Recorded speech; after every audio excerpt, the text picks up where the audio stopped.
Okay, so I've been doing card games a lot lately, but this is one that I've kind of neglected. Like, I only did one episode of it, which was Dueling Bug. It's mainly because, oh, I don't like this cursor either. Does it not give you a custom cursor? I have a solution for that exactly. Hang on. I thought it did, though. What the fuck? Um, yeah, like, I did one episode of Dueling Bug. That's, like, where you can go back and play the GOAT format and other stuff. That's just, like, a fan one where you have to do it automated. And I've used those a lot over the years, like, Kaiba Core Virtual Duel System was amazing way back in the day, before there really was no great way to play online, at least not that I'm aware of. So, hang on. How can a game like this not have a custom cursor? Because it's a mobile game, I guess. See if it'll count as like a link.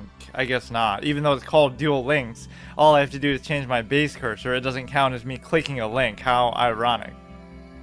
Reminds me of that one Yu-Gi-Oh joke that I can never remember where it came from. Abridged, or maybe I just made it up myself, which is like, I guess you could say Yu-Gi has dual identities because of the, obviously the Pharaoh. Alright, so yeah, I played this a little bit like actually as a mobile game, like on the phone, just like dicking around with it. And so the one thing I noticed about it, besides it being like overly simplistic, like you only have 3 slots for your cards, like Spell and Trap and monster cards, so it really punishes stuff that either floods the board or has like a lot of continuous stuff going on. In a way, it's kind of bullshit because somebody used the Ojama trio thing against me, where like it blocks out 3 of your monster spaces on the board. So in normal dual monster, it's like, okay, that inconveniences me a bit, but I still have 2 to work with, so I can do something with that. With this, you only have 3 total, and the effect is the same, so it just blocks 3 squares, and you can't do a fucking thing about it. You can't undo the effect. Killing the Ojama doesn't get rid of the effect, right? It's like a battle cry, it comes out, it does it, and then you're just screwed. There's nothing you can do. So it's hilariously troll. So maybe I will try to remake that. I did kind of somehow create that myself. So that's as much as I did. It's not that easy to get out, but I mean, it probably shouldn't be. Is it gonna make me put in like sensitive information or what? Oh, why do I have to do this now? I thought I could just go in and play, whatever. Yeah, dox me. Make me type in my address, too. Fuck it. English, download high-resolution card images. Sure, it's only 43 megabytes. I do like the presentation and stuff. That's what I remember, like, all the voices and the... You know, you get Kaiba, you get Yugi, you get Bakura, all the characters and the voices, and the presentation is very good.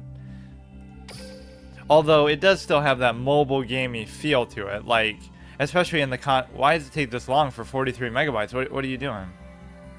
Oh, fuck up my bitrate too. But yeah, I'll give it a shot. It's like the problem with this is there's too many different versions of it to play, was my point from before. Like, I don't know whether to do this, whether to do Master Duel, whether to do Wayne Grayson, Joey Wheeler. Imagine to this day, you know, it's the same people doing the voices, like, for so long. Some of these series just never die out. Erica Schroeder. Amy Birnbaum. I feel like that was somebody else who did it originally. Maybe they did change that one. Sam Regal. Yami Merrick is Todd Garbell. I don't even know who did that, so I'm assuming they're all the same. Wait, Bakura and Vandy Keith are the same person? I didn't even know that. Karen Neal with 2 L's. Let's actually see if this does affect... No, it actually doesn't affect my bitrate. That's weird. Well, we just get to sit here and wait. But yeah, I'll go for that Ojama stuff. Basically, like, go for stuff that trolls you for the fact that you only have 3 spaces of each. Like, oh, your opponent can't use 3 trap and spell spaces and 3 monster and... monster spaces, so they're just fucked. They can't do anything. Like, really, how do you win at that point unless you can win with spells and traps? You basically just win automatically. It may as well just be like Exodia, you just lose because you can't play any minions. But basically, you can still do the synchro summon shit, XYZ, and some of the newer stuff, which I don't like, but there must be a format. When Yugimoto solved the Millennium Puzzle, he was infused with the ancient spirit of Yami Yugi. Yami Yugi's ready to face, and obviously that's so they don't spoil it. Tem, but whatever, is ready to face any challenge in order to regain his lost memories. There's a bit of a typing error there. It looks like there's 2 spaces. Oh, fuck, I didn't mean to do that. Seto Kaiba, obviously you got the blue eyes. Yugi's eternal rival and president of Kaiba Corp, the world's leading gaming conglomerate. Extremely proud and confident, Kaiba will stop at nothing to become the greatest duelist in history. Kaiba's signature monster is a legendary and ferocious rare card, Blue Eyes White Dragon. The duelist Joey Wheeler isn't afraid to face danger to help his friends, especially his best bud Yugi. Always ready to take a chance. Oh yeah, his cards rely on luck. However, his go-to monster is a reliable Red Eyes Black Dragon. I almost think of it more as Jinzo in retrospect, because he's the one who uses that most notably. Harpy Lady Sisters, the beautiful, bold My Valentine, has traveled the world, taking down all challengers along the way. Really? She took down everybody that challenged her? Including the main cast? Though she may seem bossy and tough, she also has a softer side. Yeah, she also used the seal of Orichalcos and tried to fuck everybody over. Dark Magi- See, this is why, even though people don't like, and I get because of the timing of it, the whole, what do you call it? Trapped in the virtual world arc. The timing of it is bad. I like that Yugi has his own identity with that. Gandora from, like, his one duel against Bakura. Like, he only takes part in, like, 3 duels by himself, right? Or 4. One against Rebecca after Duelist Kingdom. One against the Pharaoh in the Seal of Orichalcos thing. Then one against Bakura towards the end, where he uses Gandora. And then one against the Pharaoh at the end, where, obviously, he beats him. Insect Queen, you also think of that Great Moth thing, but I guess that kind of died out. In fact, the Insect Queen is kind of underwhelming. Why is that Red Eyes too? Shouldn't this be... I feel like he had other ace cards. Finished second in the regionals, which I think was changed to the English. Like, he wasn't actually... They weren't regional, they were just national champions, or that's what they were playing for. Mako Tsunami is such a trash card. The Legendary Fisherman.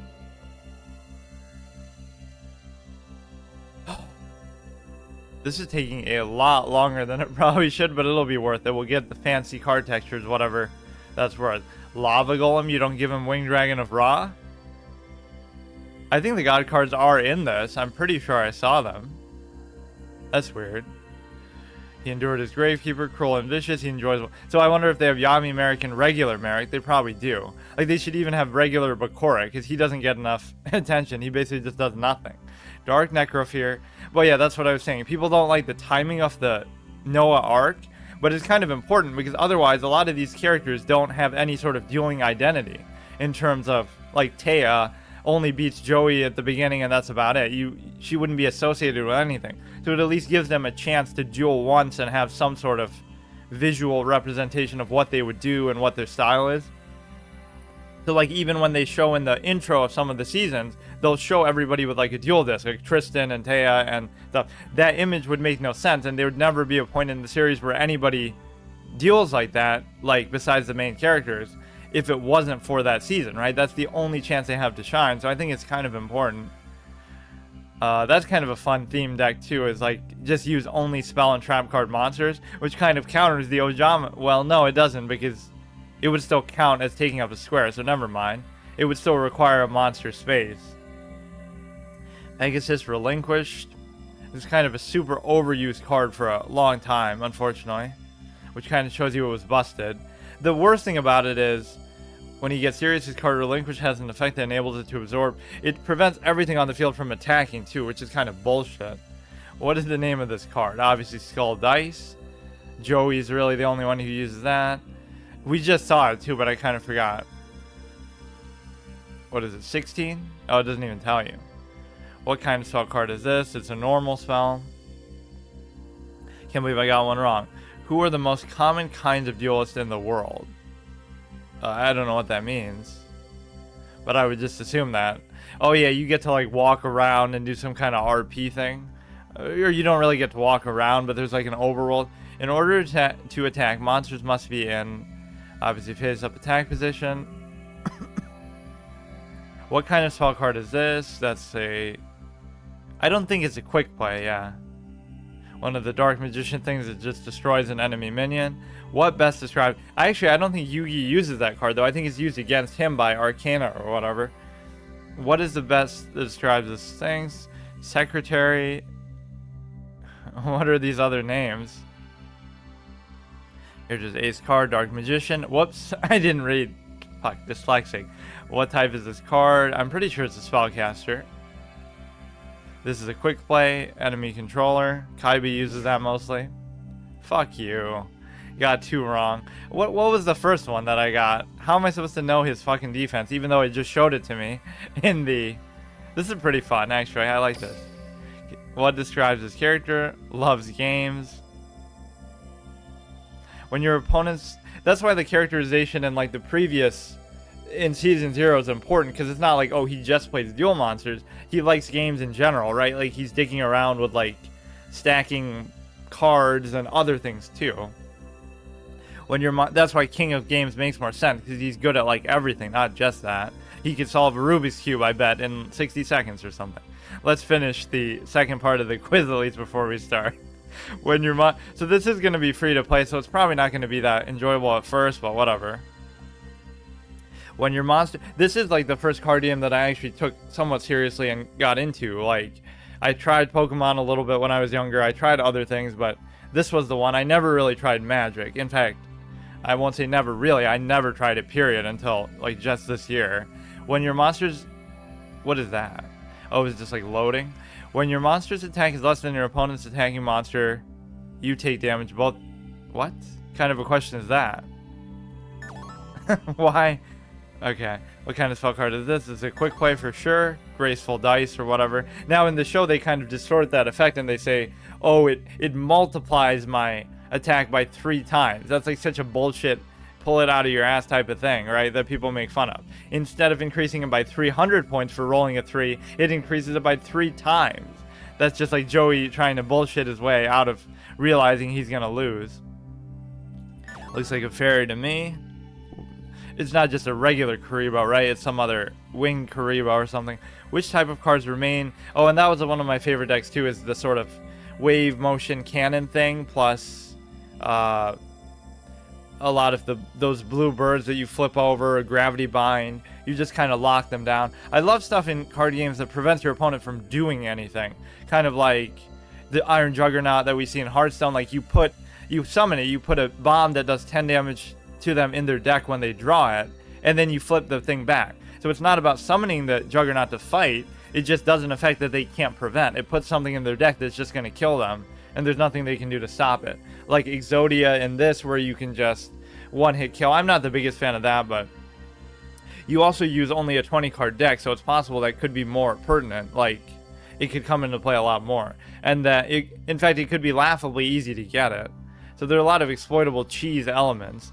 But, yeah, imagine you put three sets of Exodia, 15 out of your 20 cards. But I guess even that wouldn't matter, because you'd be kind of overlapping with the same part, so you'll get like three of the right arms, 3 of the right legs, whatever.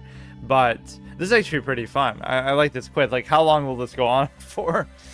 But yeah, I like that unpreventable damage stuff. I like the idea that it's either that, like, that's why I like Jinzo and Spell Canceller so much, even though Spell Canceller sucks, because you still have to tribute for it and it only has 1800 attack, but just lock down their ability to do stuff.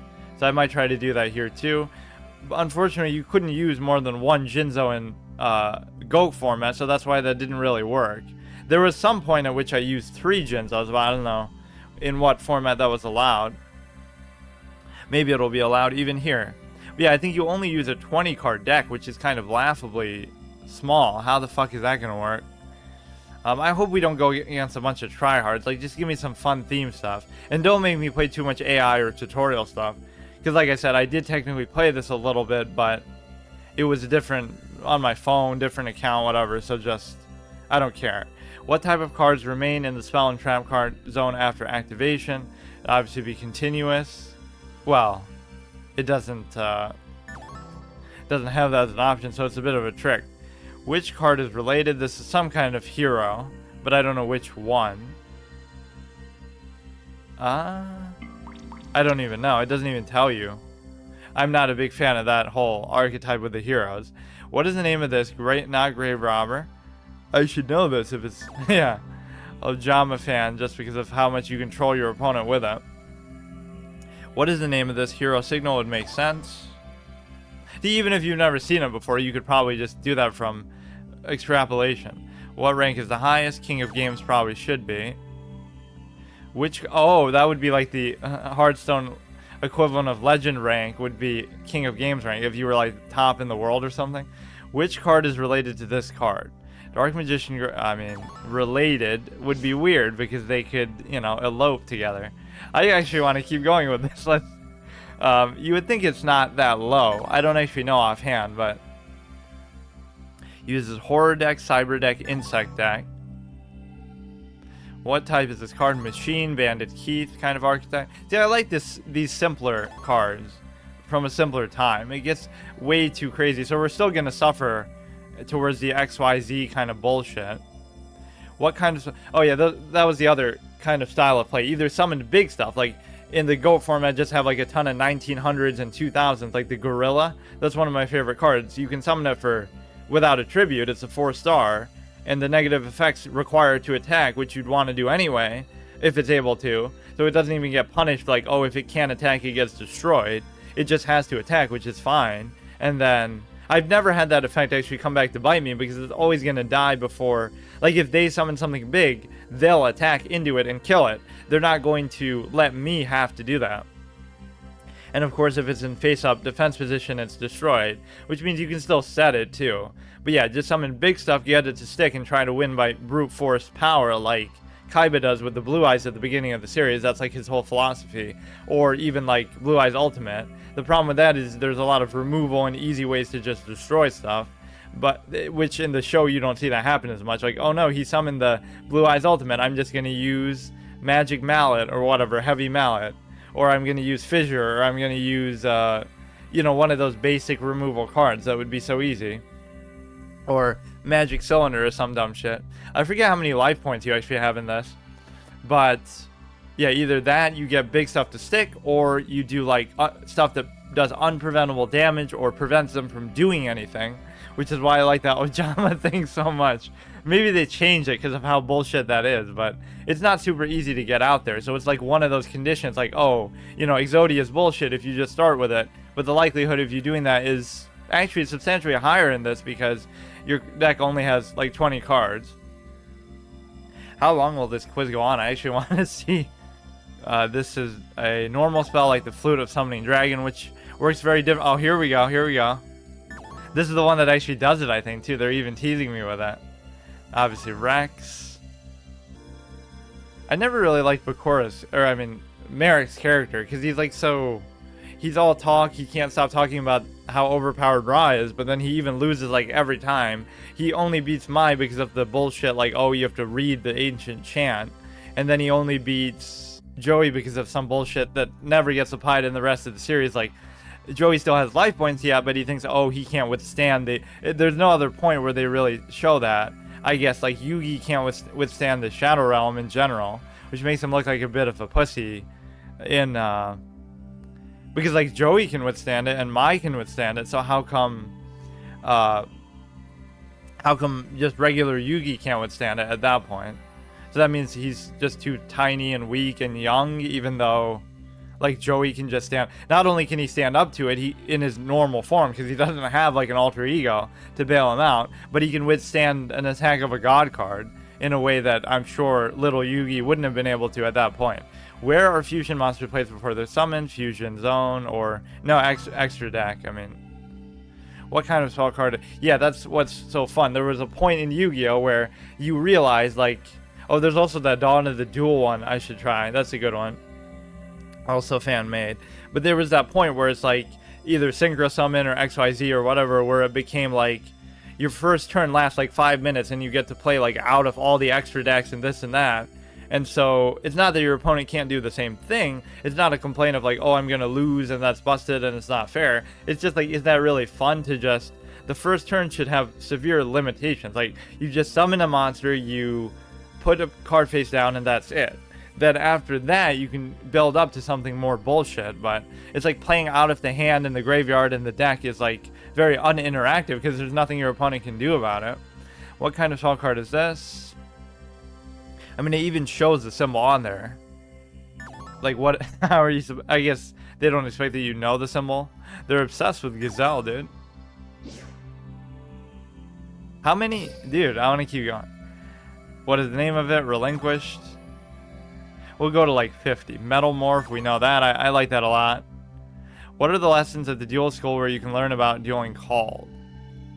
I mean, I don't even know. It's referring to like in-game mechanics, obviously. What is related to this card? 1,000. I mean, I guess Blue Eyes is shown as like the foil of it, like the constant rival, but actually it requires support to even match it.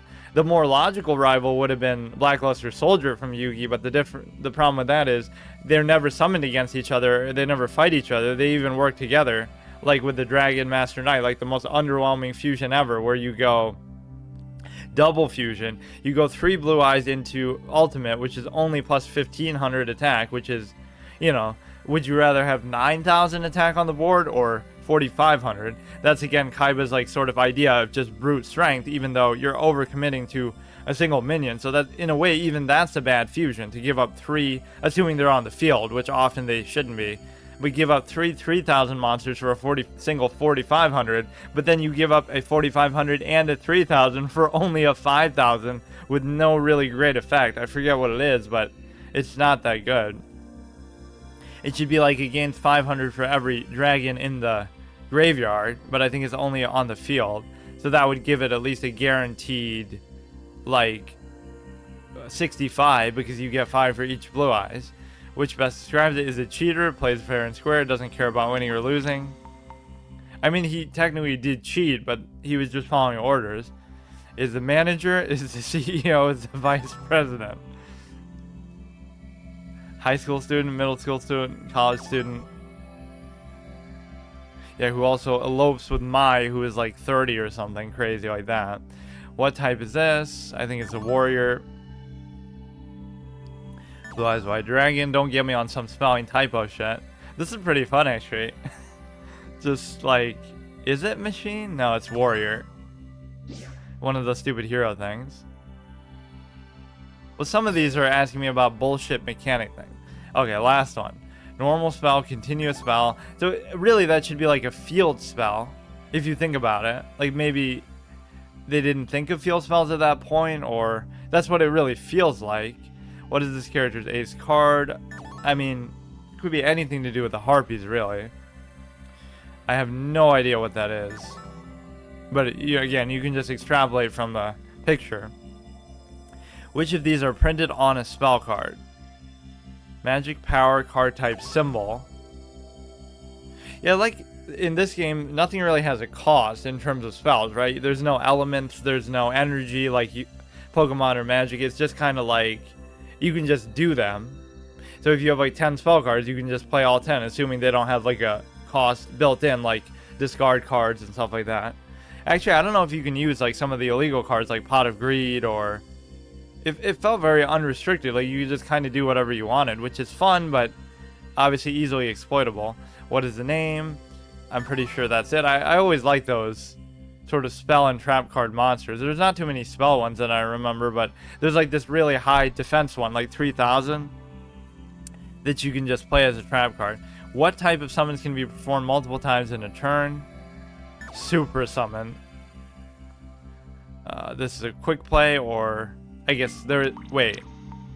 Oh, it's just normal. I mean, traps by their design can be played at any time anyway. Which of these are printed on a monster? Limit, ability, attribute. I mean, ability you would still consider to be, I guess, effect is what it would be called. Which type is this card? I have no idea what that is, but it looks kind of like a warrior, I suppose.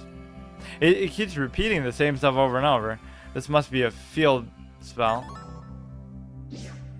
Okay, that's enough of that, but that is pretty fun. We have to wait for, oh, don't show me all this. See, this is how you know it's a mobile game. I don't want to see all this shit, dude. So you ultra rare lets you craft something.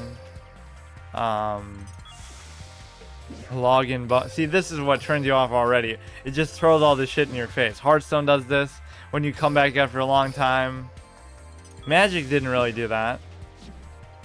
Don't show me all this shit. Like, I don't care about all this.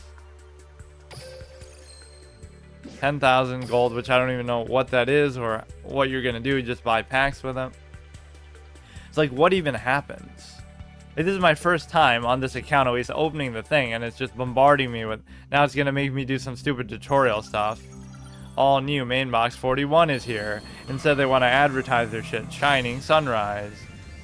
Dude, just let me fucking... All new selection. Everything is new because I've never been opened this before. So why is it showing me just the newest stuff? Why not just show me everything in the history of the game? Would you just fucking...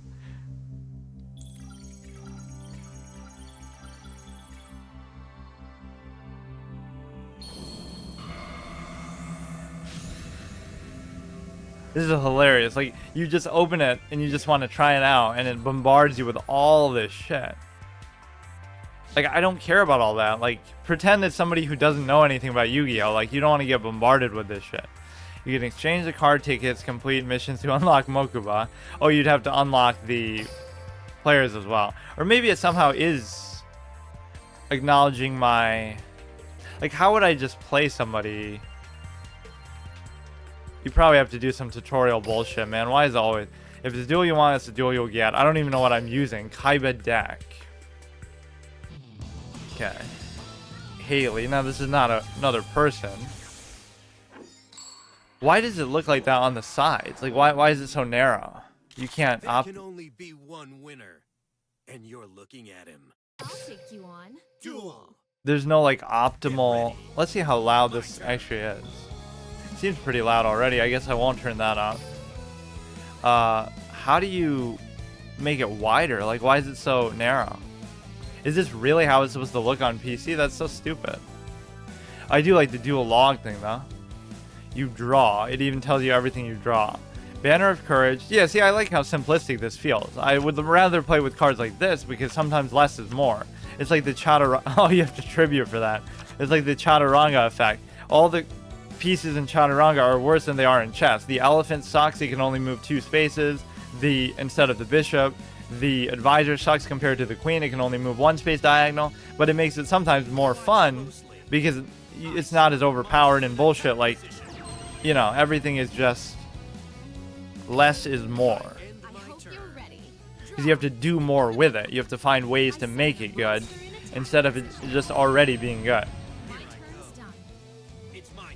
I do like, I mean, you know, like some games do a little bit of voice acting, like Hearthstone has the hero voice acting dialogue that you can click on and do emotes, which I thought, yeah, you can do that here, talk shit to them.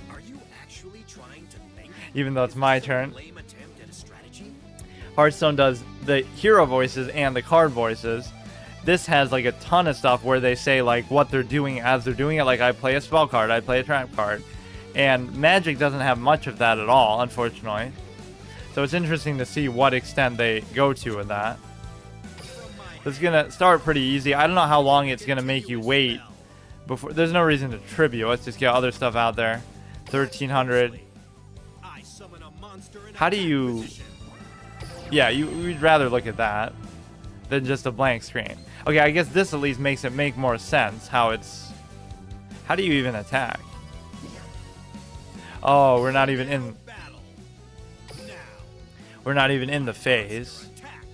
We have 4,000 life points. You have 3 spaces, which is really... She sounded like she was laughing. The first time she got hit, she seemed like she enjoyed it. The old reverse psychology, like she's actually into that. I draw. Let's go. I summon a monster in attack position. I don't even know who that is. Like some generic NPC, but they bothered to voice act. My turn. Mystery hand. Oh, she even sounds like dejected when she does that. He knew he was going to draw that. That's why he's laughing like a maniac. Must be scripted in some regard, or I could just be lucky because he has 3 of them. So do you really only have 20 cards in here? Where does it even show that? Yeah, 14. That's the most absurd part about it, and I don't think that's just for the tutorial. I think that's picking on a little kid. I don't know how old he's even supposed to be, but he was in high school with the rest of them, so... With, like, Yugi and everybody, so... Character level 3, even though that was the first one. So, what? It gave me 2 levels for 1? I hate all this shit, the way it shows, like... The reward structure already looks contrived and stupid. Oh, she's making excuses already. Increase stage via missions. But how do you just... It says PvP arena. That's all I want to do is just get my ass beat by random people. Who are either playing longer than me, obviously, like anybody, or obviously pay to win bullshit. There's something that does seem a little bit scuffed about the UI in the sense of like, it just looks like it's too busy and there's too much shit going on. Like, even though nothing is going on this screen, how do you even play against other players? It doesn't even tell you. Like, I'm in the PvP arena, but whatever. I'm sure I can't do it yet. Stage missions, visit the shop. Or just do it from here. Complete all stage missions too. So how do you do them? I don't get it. Or I'm on stage 2. Oh, maybe you have to go to the other screens and do it. I've been waiting for you to show up. Oh god. All this kind of RP AI element. Although I do appreciate the voice acting, like I said. I'm surprised that they did it for all these generic people. Or maybe they just use the same generic male and female voice for everybody. Here I go. It's my turn.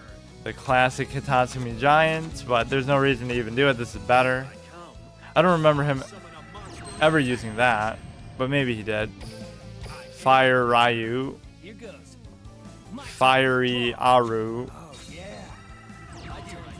Go right ahead. It's my turn. What is that? Mystical shot. I do like this part, but this part seems like it should be optional. Like there should be something else on the screen there. Doesn't it seem stupid to have the whole board like this small in the middle? Something about this UI. And why is it tilted at like an angle? That kind of triggers me a little bit. Like, how do you rotate it horizontally? Make it straight. Like, why are you slanted, dude? Stop defense. He's not even playing it in defense.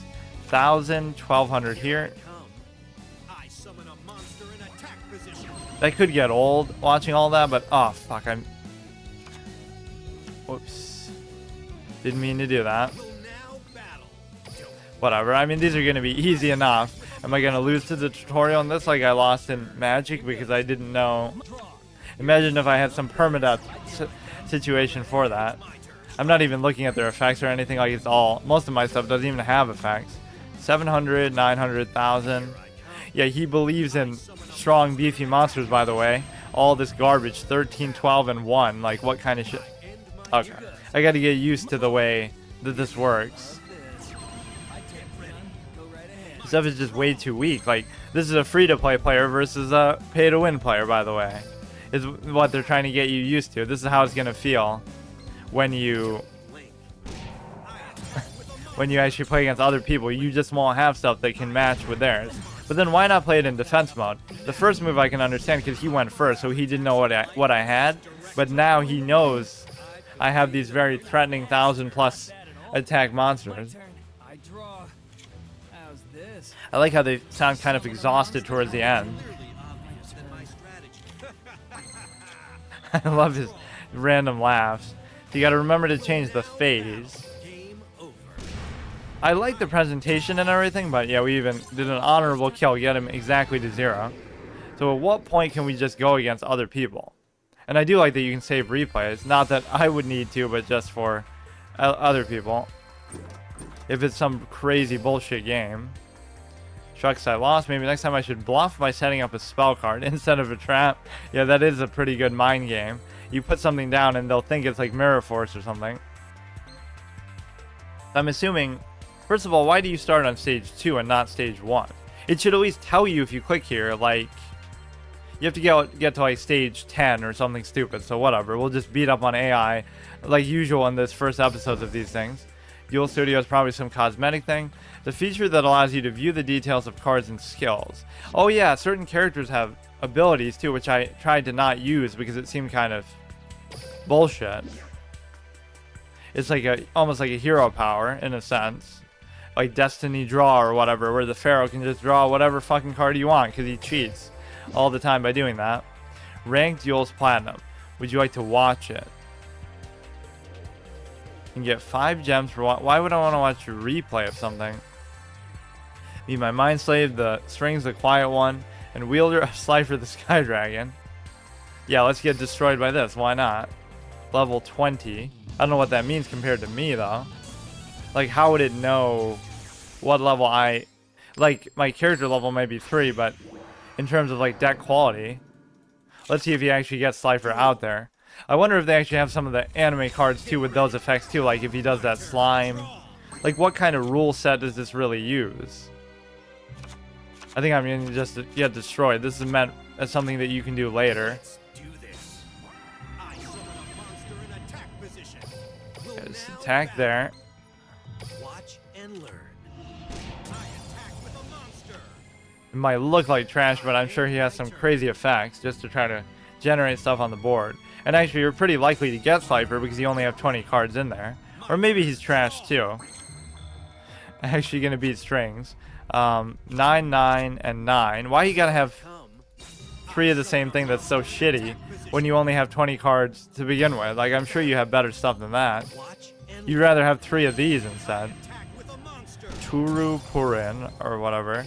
I do kind of like the way the cards look too. Everything about this is good. Your life points to It's almost like the card doesn't need to be there at all. You could just show the, you know, the picture itself. Or, I mean, the animation itself. So you could summon Blue Eyes. I almost don't even want to. The way he's letting me just kind of beat up on him. And in case that trap card is something very consequential. See, this kind of plays around Magic Cylinder, and I think Merrick actually does use that at one point. and learn. Magic Cylinder, but Monster attacks your life Um, points directly. it kind of plays around all that counter stuff. Like, what if he has Mirror Force? What if he has whatever the fuck? My monster attacks your life. So that's why you don't overcommit, even though that's what they always do in the show and stuff. It's just whenever they have the chance to summon something big, they'll just do it. So there are like god cards and some of the crazy stuff in here, but I don't think those effects are necessarily the same. Like, teach me dueling. I'm learning it myself actually, so I don't know a ton about it, but it's like a very simplified version of the game, right? Like where you get 3 spaces instead of 5. Opponent's life points reduced. Yeah, I'm tearing through all these AI level 1 things for the tutorial that it forces you to do. Slifer, the Sky Dragon. That monster goes up for each attack in the hand. Oh, it's more. Why is it showing Yugi? It was Kaiba who beat him, according to my player. Oh, it's more than a monster. It's an indomitable Egyptian god, which he didn't even get to play. Slifer's greatest strength is also its greatest weakness, yeah. My infinite oh yeah, he's showing how he beat them in the anime. Well, if they're gonna do that, why not just use the voices from the anime? It would be a shame if I had no worthy adversaries. So does everybody start as Kaiba, or was that just by chance? I think you probably do just always start with that. What? Wait. I just got Slifer from that? Speaking of big monsters. Yeah, it was not really that impressive because the best one is always Obelisk, like in actual play, because it starts with 4,000 attack and defense, so it's just like guaranteed. Whereas Slifer, you can have less cards, more cards. It discourages you from playing cards. And then Ra, you have to give up your life points, and it's like all this kind of crazy crap. I forget what Ra's effect even was in the official card game version. Like, they actually do have real printed cards of it, but it's like just the simpler it is, the better sometimes. Let me see if I can actually edit something here. Deck editor. So did it just give me Slifer just like that? That's actually kind of ridiculous this early on. Let me see. Oh, you can have up to 30, that would mean, but you can have, I mean, usually you want to cycle through as much as possible. So you could have 5 of these 20 cards be Exodia and just have only card draw, and you'd win every time, it feels like. You choose between Yugi and Kaiba. Oh, I don't think I got to choose. I just started as Kaiba. Hey Inferno, how's it going? So where would it show? Let me see. Auto build, deck settings. Where does it just show like your collection? Card inventory. Oh, this is all I have? Why did it say I got Slifer if this is all that we have?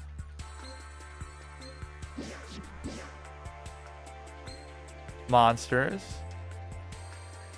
I mean, obviously at this point it doesn't matter what you do, but I swear it just said receive Slifer. So where the fuck is it? Huh. Whatever. Skills list, card catalog. Or maybe you have to do something else to get it. Like I unlock the ability to get it. I do like that you can like, or maybe it's forbidden or something. So then why even let me have it? So these must be all things that I have? Yeah, you would think it would be in here then. I don't know how it would even decide. So you can use one of these. I have no idea how this works. Like, deck editor. Let's pretend... Oh, you don't even... What the fuck? You have to buy a deck slot? Can you buy it for gold instead of the Vagrant? Free one time. I'm not gonna pay fucking money for shit. So I bought 6 Vagrants. Wait, but I was looking for a deck slot. Whatever. I don't know what any of this shit is. But basically you have to level up your shit to be able to play against other people. Get to stage 5 or stage 10 or something stupid. I thought I already did it though. Skill not set. Well, whatever. I already beat him. And I think those are just generic. Let me beat the actual other not generic NPCs to be able to progress. Josh, get your autographs now. The way he dresses kind of reminds me of Kaiba a little bit sometimes, though. That's kind of flashy. Those are all the cards that are on the ban list. You beat up the guy with an eye on his head to get Cypher. Yeah, I just beat that. I just beat him, though. And it said I got it. Whatever. Here I go. Yeah, I think I remember doing that before, too. Getting the God cards. And then realizing how they're not really even that good still. Watch closely. I summon a monster and attack. I may as well just do this. These people are all going to be trash. Made a continuous spell. I end Get my ready turn. for this. You got scammed. Who's boss? And my turn. It's my turn. Draw. Ryukushin. Let's see. All these fucking trash monsters. But thankfully they have even worse ones. Go here. Now. Why was it green in that phase? That's all you got. Does that mean it could do... It doesn't have an ability, that thing. Watch and learn. My monster Yeah, just get these over with quickly so I can actually play real people and get destroyed, at least. He believes in his cards. Oh no, the heart of the cards all over again. That would mean more if the Pharaoh wasn't literally cheating by, like, determining fate with his will or whatever. They saved that revelation for, like, the last episodes with, Shizu says it. Just decrease your opponent's life points by 300. Okay. activate a spell. I won't let you win. Just summon this guy.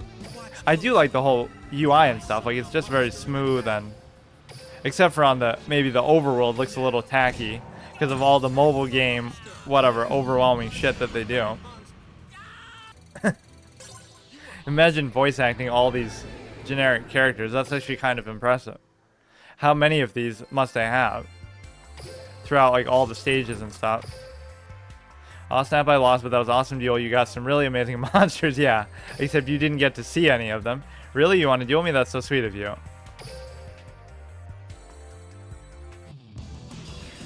Like that meme when he's yelling at a little kid. You're a third-rate duelist with a fourth-rate deck. He just loves picking on little kids. Although it's not like he's that old himself, but... It's my turn. Draw. But this is actually one you have to tribute for, which is ridiculous. This is the best base monster that we've seen so far in this deck. Put this down. Let's just bait them into thinking it's a trap card so they won't do anything. Will now battle. Oh, why does it seem like... I attack with a monster. I don't know. It feels like you can just do it by clicking on this directly, but then it doesn't work. Or I think you on the phone you get to like drag it. You should be able to do that with the mouse too. From what little I remember about this. So we could summon a 1300 or we could sacrifice. Like, can't you just... Yeah, if you do that. Now watch and learn. I guess it's the same thing, but it just looks cooler. My monster attack. It doesn't make sense that you would do that with a mouse. It's meant for like a touch screen or whatever. Here goes. 700. I mean, thankfully they have even more shit monsters than I do. Watch closely. See how I'm strategically not tributing because And learn. you don't want to overcommit. That's one of the core universal concepts of card games. It applies in all of them because they'll have some AoE or some shit, lightning vortex. Even at this low level, level 5. Oh, we unlock a deck slot by just doing that. I see. Oh, I lost. I need more spell and trap cards. Sorry, I forgot. Thank you for the duel. Did she enjoy getting her ass beat? Duels are from around the world have gathered. Duels from around the world. This is the ideal place to hone my skills. Yeah, I wish I could actually play those people, but I really forget when you get to unlock that. They should be a little bit more clear with it instead of bombarding you with all the ads for the whatever random new pay-to-win shit they came out with. Like, they keep spamming me with those notifications, but they won't tell me basic stuff that I actually want to know. I guess there's no downside to doing this. Unless he does have, like, a mystical space typhoon or something. Little kids do enjoy a good spanking. Let's do the 900 here. I summon a monster in attack position. Lock attack is pointless. Just do this. Now, I attack with a monster. Not over till it's over. Watch and learn. Oh, My monster It should almost be just like where you can click it twice to attack. Because, like, what else are you going to do with it in that phase? You have to click and then click off. I'm just thinking, like, over the absurd amount of time that you're going to play this, all these little nuances are going to bother you. Like, even the voices are going to get annoying, even though I do like them. And whatever, like, it's like that was one of the annoying things when playing some of the single player games, is like every time you have a trap card out, every single phase it would ask you, do you want to trigger this face down card? Do you want to trigger it? Every single step, even if it has nothing to do with what's going on, it has to ask you, because theoretically you could do it then, like a quick play or a trap card or something. summon a monster in attack position. He just laughs maniacally. It seems like that happens whenever he draws the blue eyes. I'll just do this for the effect of it. I thought it had some crazy animation when you... Didn't it? Let me actually wait. up to this. I call on Blue Eyes White Dragon. So I wonder how this would work against an online opponent. Would they actually have to sit through this? Yeah, some of these have actual cool little intros like that. It looks like he's in outer space, though. Okay, totally unnecessary, but it's fun. Battle game over. You're really good at Yeah, right. He's complimenting you and you just talk shit to him. You're basically saying, I'm not good, you're just an amateur. Looks like it's not only about attack. No, you should focus on attack, because that's why you lost. So what would it take now to get to the next stage? Would I actually have to beat these guys too? Complete all stages. Get to stage 3. Okay. So what happens? Do I get to play against other people now? Is that what that is? I don't think so. I think this is just more random stuff. Legendary duelist unlocked. Linking with Joey. Oh shit, our favorite duelist. In Kaiba's context. Did you do the big download yet? Yeah, at the beginning, right? Where it downloads like the higher quality card textures or whatever. So this is Duel World. Oh, don't make him talk like that. And that oh, come on. It makes it sound stupid. You better watch out. Can't believe Kaiba didn't send me a personal invite. Really? You can't believe that even though he hates you? Joey Wheeler has appealed at the gate. Visit and challenge legendary duelists. Okay, you get some gate keys to challenge like better people probably. World, weekly, lifetime events. What is this thing over here? Just like notifications or what? 22. What is this shit? Tour guide from the underworld. I feel like I've seen that card many times before, but I don't know what it is. Like they use that image for a lot of things probably. Loner deck duels, duel quizzes, tutorial. I mean, this whole thing that we're doing right now is basically the tutorial. Is that Joey? No, just click. What is this? Plants vs. Zombies? I'm just collecting stuff by clicking on it? Like, what's the point in making me click it? Meg. Get the lead out so we can duel. Tour guide best BA monster. Those give you gems. There can only be one. Alright, so we start with the blue eyes right off the bat this time. It's my turn. Here I come. That's one thing that I was saying about Pokemon, that because I was playing the Pokemon TCG, but technically Yu-Gi-Oh games don't really have arena modes either, like where you get to just draft cards, or at least not that I'm aware of.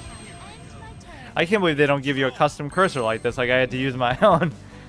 Usually these games have that. Like the little metal glove in Hearthstone or something. I summon a monster battle. I've been playing too many of these card games. I think now I'm going to get confused between them. Like different mechanics and stuff. Of course, I'm an old school Yu-Gi-Oh player, but I can't wait till we get destroyed by that synchro summon XYZ kind of bullshit that I always hated. That's basically when I stopped playing even. Where like you saw these 5-minute turn ones by your opponent. It's just like, I don't want to sit through that. And even if you win still, it's like, it's just not fun at that point. My monster attacks your Sometimes simpler is better. Although this is a bit too simple for fucking tutorial purposes. Level up, random gems, pay to win, currency shit. Looks like I need to make better use of my extra deck. They all have like these mundane pieces of advice for themselves that don't actually matter. Heart of XY. Oh god, they're even rubbing it in my face. The XYZ thing. There's just so much stuff like all over the place. Like what? Do I just get these? Why do I hate that. This is such a mobile game thing. You technically have it, but you have to go here just to click on it. Why not just give it to me if I earned it or whatever? So I would have missed this if I didn't go here. Monster Reborn. Just throwing a bunch of random stuff at me. Try to get me hooked. Like, try to get kids addicted to gambling, even though this is technically all free stuff. Why does he keep doing the same one over and over? Or they're just like different abilities? Monster Reborn Yami Yugi. This could not be obtained. Oh, okay. Maybe that's why, because I have to unlock Yugi to be able to use Slifer or something like that. Not that you probably have to use whatever, it's like a tutorial thing, but you probably have to use it. You have to probably have to have him unlocked to use it, but you don't have to always use him to play it. Anybody can use any card probably, but it's not like Hearthstone where there's certain class cards for every character. That would be stupid. I haven't unlocked any of them either, so it's not gonna work. Look at how much of this shit there is. Game mats. What are these? Card sleeves. I do like cosmetic stuff like that. GT 2022 Celebration Giveaway. I forget when this even came out, but it's been out for a pretty long time. So if it was one of those that I'd played like since it came out, I probably would have a pretty good collection of stuff. Oh, you can click receive all. Right. Receive 4 items. You were unable to receive 6. Exchange tickets. So you can like choose a certain card that you want out of it. I guess I don't even know what I want right now, so I won't worry about it until... Or actually, let me look. See if something catches my eye. Recommended for beginners. Phantom's Night Sword. Activate this... Oh, I'm not going to read through all this shit right now. Assault Wyvern. I seem to remember that. Let me just look for something that I used back in the day or something I enjoy. None of this is too familiar. U-Bell.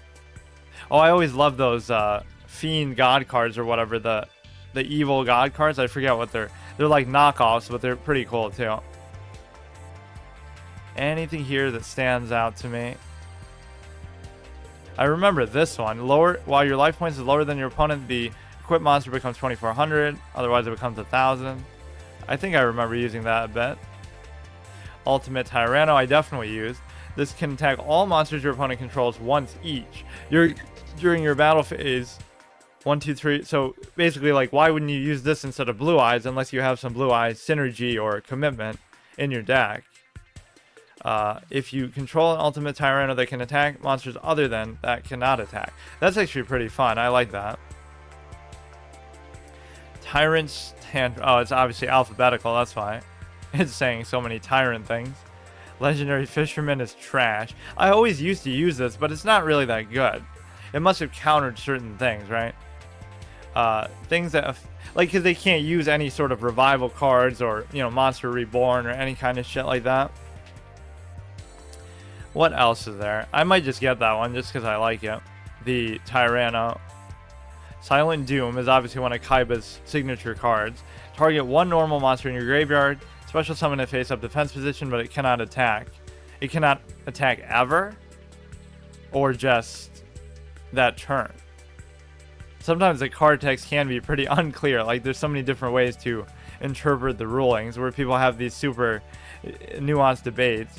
I always had this card physically, I remember. It was one of like the first things I got that I thought, oh, this looks so cool, but it actually sucks. If cancels Dark Illusions, this is what Panic uses, whatever, in the first season. Panther Warrior cannot attack unless you tribute. Such a bad card. But Joey likes it. Oh, shit. Oh, this is the one that I was even talking about. What am I even thinking about? How do you get it? Confirm. I'm going to do that again. Just troll people with it. So now you would need the other Ojamas to be able to make that work. Can't attack ever, I see.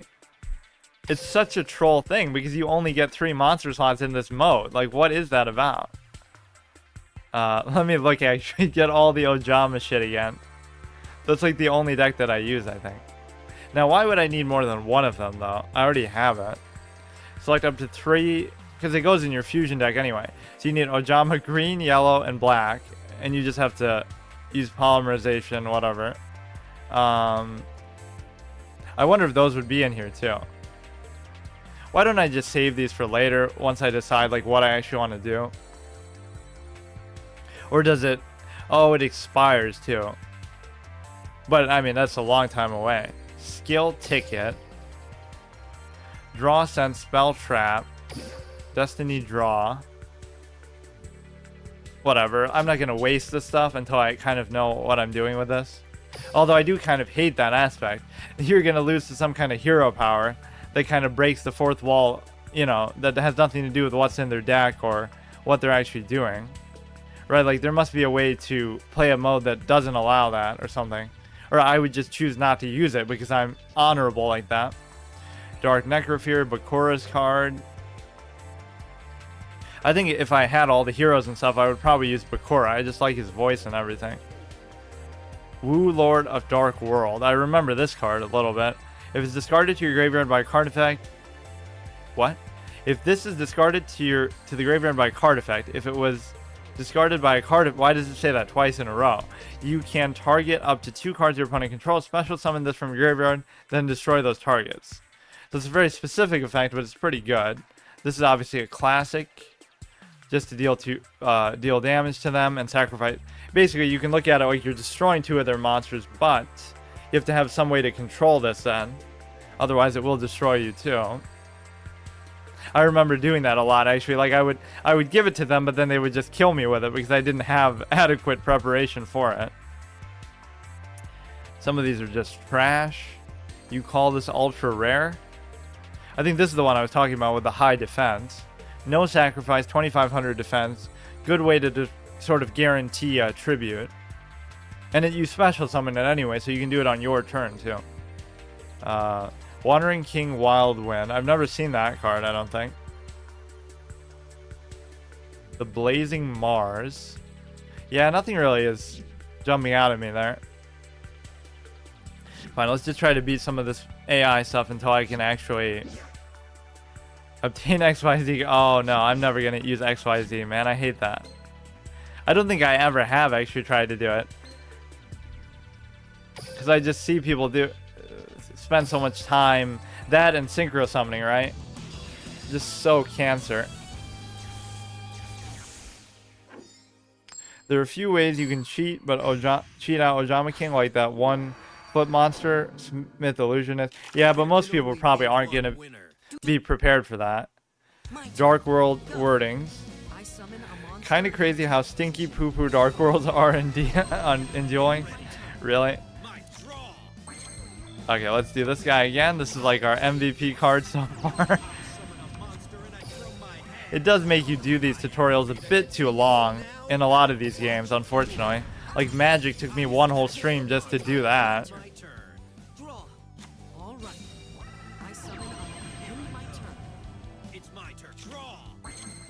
Do everybody's favorite, Hitatsumi Giants. I like how he even says that too. He calls it the mighty Hitatsumi Giant. Like, you have blue eyes, but you consider this to be mighty?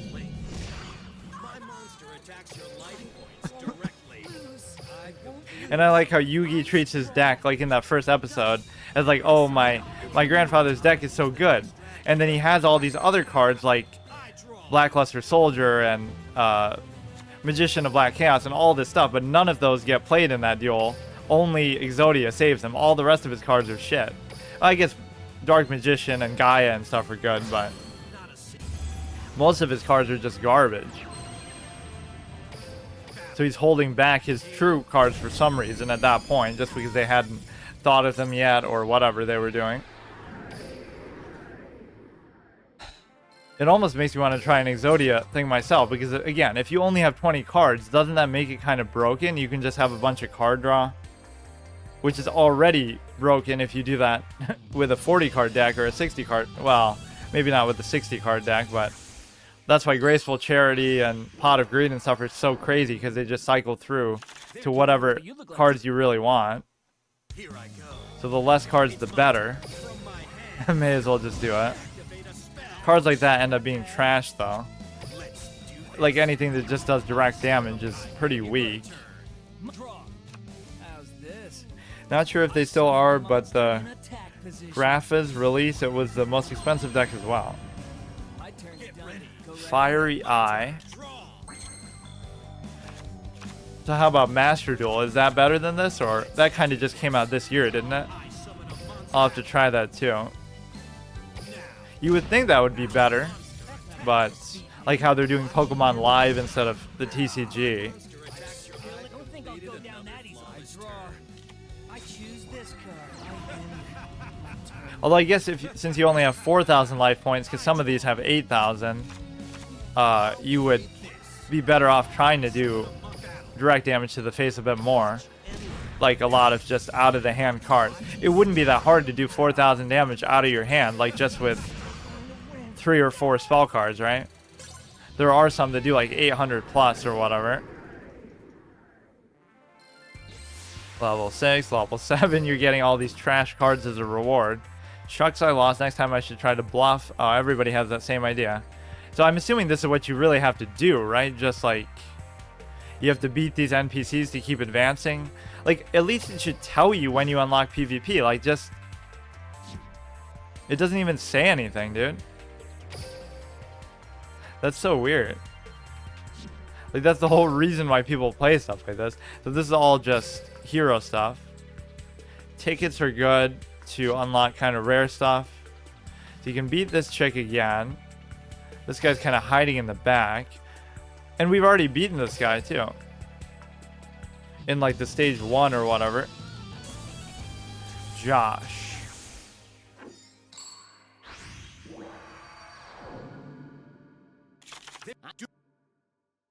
here I go. It's my turn. Oh, does it even show my cursor? Because I have... Oh, it does. Because I'm doing game capture, but I thought Watch closely. when you do display capture, you have to specifically highlight the cursor for it to show up. End my turn. Doesn't this feel like it could just fit with the game? Alright, another 700 attack thing. How long do I have to do this for, man? Here I come. I do remember getting a little bit annoyed with that too when I played on my phone or whatever. Having to go through the tutorial. You have to get to like stage 10 or something crazy before you can play people. Monster attacks your life point. I end my turn. I draw. So it doesn't auto end your turns ever, even if there's nothing that you can do. Which is good, because it gives you time to think or plan stuff maybe. Tribute like that. How much time do you really get, like every turn, like from your hourglass thing? Blue eyes. I should like wait a turn out just to see. Completed another flaw. Probably like a minute to 2 minutes. It's clearly obvious that my strategy. Yeah, my strategy of just having better cards is so overwhelming for this guy. Dishonorable overkill. Let's actually look here. Maybe it'll say somewhere here. The ability to do PvP. Oh, it shows the arrows. Like, oh, you have to drag it. Almost like it's a mobile game or something. Fuck. I'm sure you can use like it's a shared collection and everything, right? There's no way it would make you go this far. Blue Eye Shining Dragon. That's actually not bad from the movie. What does it even do again? I forget. It like destroys any card that you want. Gains 300 for each dragon type monster in your graveyard during either player's turn. When a card or effect is activated, the target that targets this card, you can negate that effect. Oh, I thought it was just something that like you could destroy a card, any card on the field. Because doesn't he use it to like destroy the Pyramid of Light or whatever? Imagine making a whole movie to advertise that card and not even having the effect be the same, if that's the case. But like discard a card to destroy any card on the field? Why do I feel like that might be a different Blue Eyes thing out there?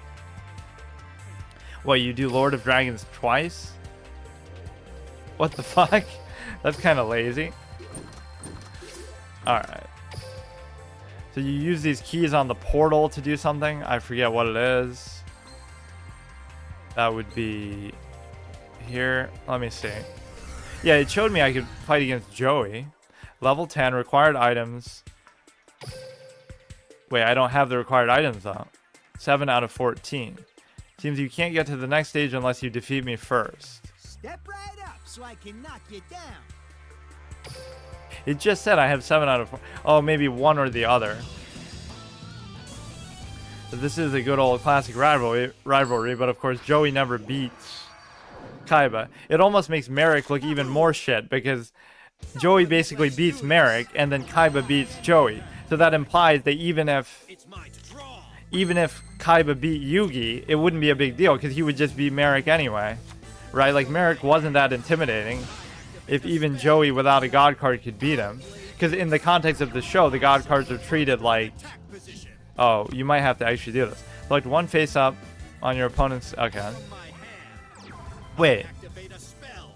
Oh shit, I'm actually in trouble here because I still don't have enough attack. I didn't realize that. First time I actually have to use my brain a little bit. But I might actually lose this one because my options are so limited. Joey's just too good. 900, my ace card up my sleeve. But yeah, it's like the god cards are treated like such an overpowered thing in the show.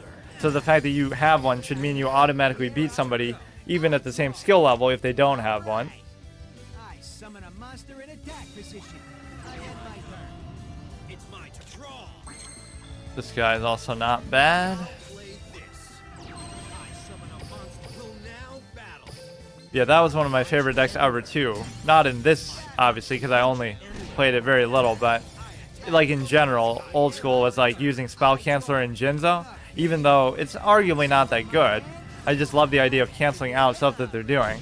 That was like half of my deck was just committed to canceling their effects. Solemn Judgment and Trap Jammer, Magic Jammer, 3 each. Just kind of frustrate them and wear them out. And I even did that in Hearthstone too, like the anti-spell. Everything just to counter their ability to play stuff. And of course there are no trap cards in that game, so you don't even have to worry about that. You could do Blue Eyes here, but maybe I won't for now. Just in case he has some crazy removal, which he probably doesn't. Shouldn't his thing be like the Flame Swordsman? It's like they couldn't make up their mind what his ace card was. At one point it was the Flame Swordsman, at one point it was the Red Eyes, one point it might have been... Oh shit, he has 50. Intense. He's gonna clutch it out. Is he gonna use some special ability? It's probably something luck-based, like roll a dice and you get to, I don't know. He does beat a lot of his opponents even with stuff like that in the final turn. Like, he tries to beat Siegfried, but he fails. Or RNG fails him for once. Or he beats Mai with, or not Mai, but Rex with the Time Wizard. Or maybe he beats them both with that even. So I get the Red Eye. Actually something Kaiba would be interested in. Are they though? Because it said that Cypher was unlocked, but it wasn't. This doesn't do the best job at communicating stuff to the player. It just throws a bunch of shit in your face and it's like, Duel Studio. Oh, you don't have to keep clicking the arrows, I guess. So, deck editor, card catalog, sealed list, popularity ranking. What does that mean? Like how popular cards are? Really, this is actually a pretty cool feature to have. This is the most popular card in the whole game. Target one face-up monster on the field, change that to face-down defense position, and it's a quick play. That could be good. Mystical Stay Typhoon is understandable. Does this mean the most played cards or the most commonly held cards? It must be most commonly used, like just the fact that people have them. Number 70, Malevolent Sin. 2 level 4. Oh, this is like XYZ. I don't care about that. Well, let's just see what the effect is. Once per turn, you can detach 1 material, then target 1 thing your opponent controls, banish it until your next standby phase. At the end of the damage step, if this card is attacked, you can make it gain 300, and if you do, increase its rank by 3. Okay. Monster Reborn, not hard to believe. Treacherous Trap Hole. If you have no trap cards in your graveyard, target 2 monsters. What the fuck? That's really good, but I guess you have to play it kind of early on. Which, again, they get so much of this crazy stuff out early nowadays anyway. With XYZ and whatever the fuck. When your opponent special summons something, change it to face down defense position. Similar to the Book of Moon. Monsters change to face down by this effect cannot change. Okay, that's pretty good. I'm surprised it's not more stuff that just destroys something outright, like Heavy Mallet or Fissure. Yeah, you would think one of Lightning Vortex is good. None of these actually look that over. Oh, this is the one I was thinking of. Blue Eyes Alternative White. Some of these names almost seem comical at some point. Like, they're almost making fun. Like, how many versions of the same thing can we come up with? Let's just call it the alternative version in the name. That doesn't sound badass at all. Must first be special summoned by... Oh, I remember actually using this too. This was pretty fun to just... Because the cost is you just have to show a Blue Eyes. You don't have to put it in your graveyard. You don't have to have it on the field. Oh no, it is. Never mind. I thought you just have to show it to them. Wasn't there... That might be another Blue Eyes card. You literally just show that you have it in your hand, and then you get to summon it. They might have changed it even. Name becomes Blue Eyes White Dragon while it's on the field of your graveyard. Or maybe it is. By revealing... Oh, okay, I'm reading the second part. It becomes Blue Eyes while it's on the field or in the graveyard. But all you have to do is show it to them. How do I do that? I actually don't mind getting that since you start with Kaiba's whatever. So shouldn't I be able to get it with these? You are... Where would it be? Blue Eyes Alternative Dragon. That's kind of boring because I don't want to just use Blue Eyes the whole time, but must be a different thing that it requires. Yeah, I'm pretty sure I had that. So those are the only 2 things I remember doing in Duel Links, was using that card and using the Ojama shit just to troll people. And it's like, sure, people might be able to counter it, but are they really going to be able to? Like, I don't know how common it is to actually use that. Blue Eyes Shining. By tributing 1 Blue Eyes Ultimate Dragon. Ultimate Dragon? I'm not going to be able to do that. It only has 3,000 attack. But it'll have 39 guaranteed because of the... Or maybe 42. Because the Blue Eyes will... Wait, or whatever. It'll have a lot more than that. During either player's turn when a card effect is activated, you can negate the effect. It really doesn't even seem that good in retrospect.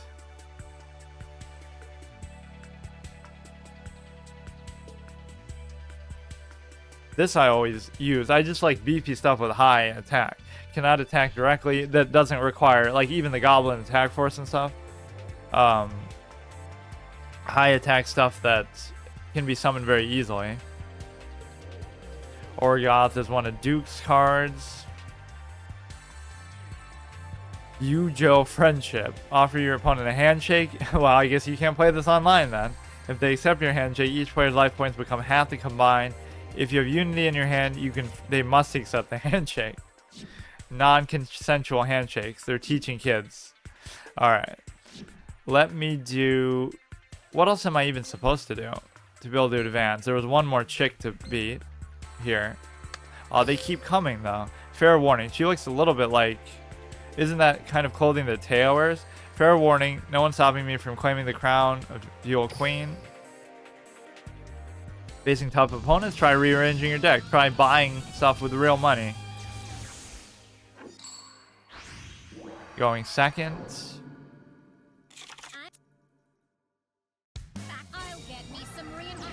Do the same guy again. This is getting a little bit boring, honestly, but I guess we just got to keep going till we can play real people, which could take a while. Let's just do this to bait them out because it really matters. But this is something I would do a lot. Even if I didn't have a trap card, especially if I was in a dire spot, you may as well put those down to just make them think that you have something. So that's the real trap within the trap, is that it's not even a real trap. So everybody's just using trash cards. I was getting psyched out by an 800 monster because I didn't have anything to deal with it that one time. Undefeated in the tutorial.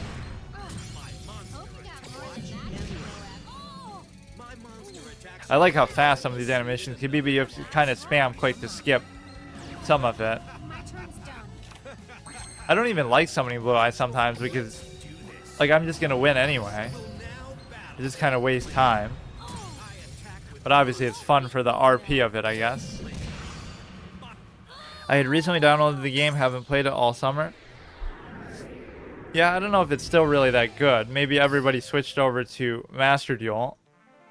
Or maybe they're just different and they're both good. So it's giving me deck slots just for leveling up. Whoa, I lost. Maybe I had too many high-level monsters in your deck. Yeah, this isn't like the anime where you can just summon whatever you want, in the beginning at least, without any tributes or anything. There was never really a format officially played like that, right? Where you could just ignore tributes and just summon stuff. In real life, that would be kind of weird. You just summon turn 1 Blue Eyes, turn 2 Dark Magician, whatever. Summon Skull was really good because you could just, it's a 2500 like the Dark Magician that doesn't require it doesn't require you to double sacrifice, you just single sacrifice. So it makes the Dark Magician seem kind of shitty at that time. 2 tributes. I know it has a lot of support and synergy cards, especially over time, but just early on I don't think it was that good. Whereas Summon Skull was amazing. Like, there were very few things with 2500 that you could get for 1 tribute.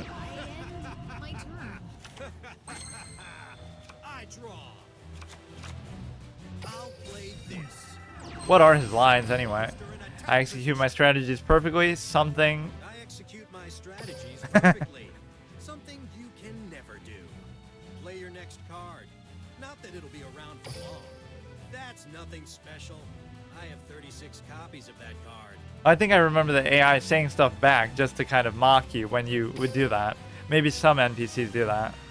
Nothing will save you from humiliation. I've never backed down from a challenge, and I don't plan to start today. Nothing will save you from humiliation. I like how they put such trash talk lines. Like, normally in these games they give you like very respectful things to say, like good game or well played or that's incredible. Even that was used as like a troll thing, just to say like, oh, you got lucky or something. But here they're just encouraging you to say insulting things. Alright. So can I go to stage 4 now? Like, what is the... You can beat him. I have 7 out of 7, 24 out of 182. But apparently I was able to duel him anyway. You have to actually click on that to get to stage 4. Okay, fine. Keep forgetting to do that. You should try out Duel Trials. Learn the rules about cards, something, something. Still no PvP though, eh? Win 1 world duel. Win a dual world duel with at least 500 HP remaining.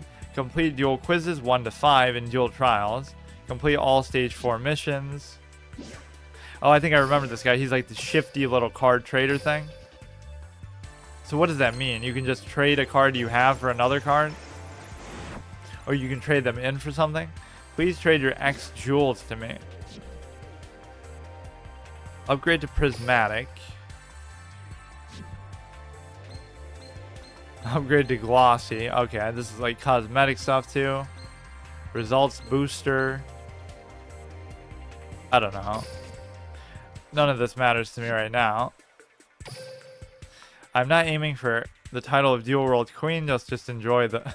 That's the second person who's mentioned that title. It's almost like it's a real title. Queen of Games should be what it is.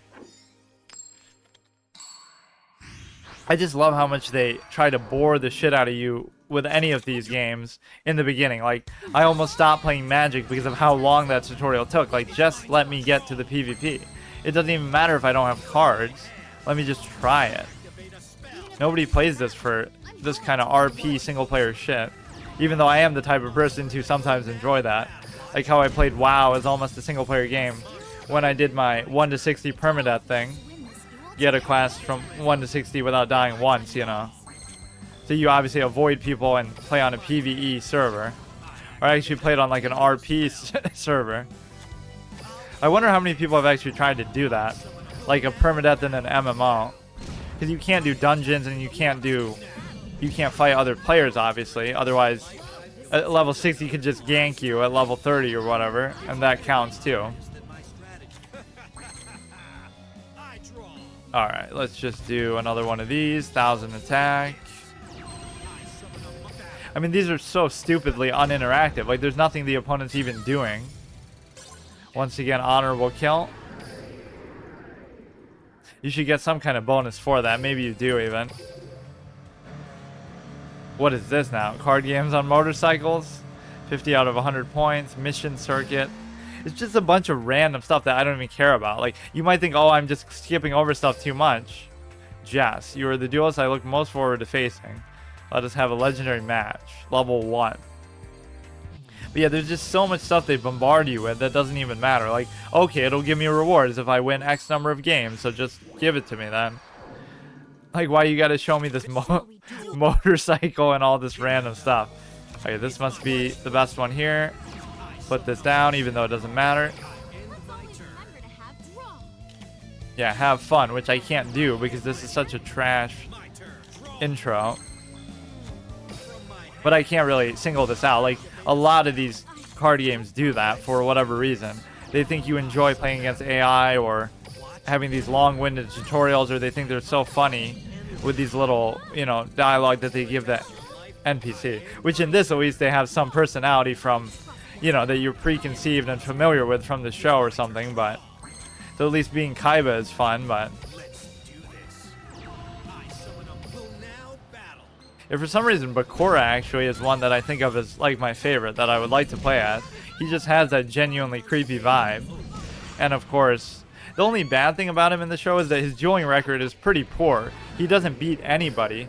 Like, every villain needs to at least beat Joey or Kaiba once. Like, Pegasus beats Kaiba, Merrick beats Joey, although he really doesn't. Darts beats Kaiba, even at the same time as dueling Yugi. That's the one thing they should have given Merrick, is let him beat somebody of consequence. He beats like Bones. That's the only duel that I can remember him actually winning, so it's kind of, that's the one thing people would not take him seriously with. You want to duel me? That's so sweet. Botanical Gardens.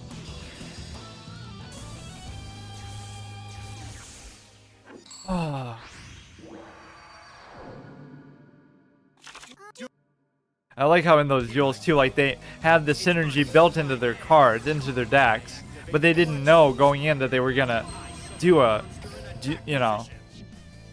I guess all you would need is polymerization, like, so Yugi might just always keep the, whatever it's called, the 5000 attack Dragon Master Knight in his fusion deck, so it didn't require anything special, just like, but just to see that synergy is kind of weird. Like, they weren't going in there planning to do duel, if you will, but then they just happened to do it on turn 1 or whatever, turn 2.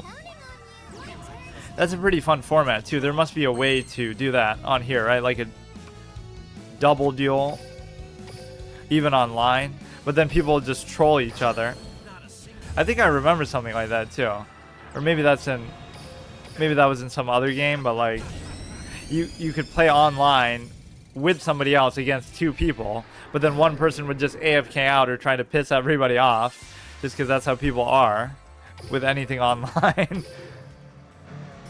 Oh my god. Oh, I lost. I need more spawn trap cards. Oh, sorry, I forgot. Thank you for the duel. Some of this dialogue's getting recycled. Look out, because I'm going to be dual world king. Why do they keep saying that? Why not just say king of games? Maybe because they know that's a delusion, and they'll never be able to be that in their life.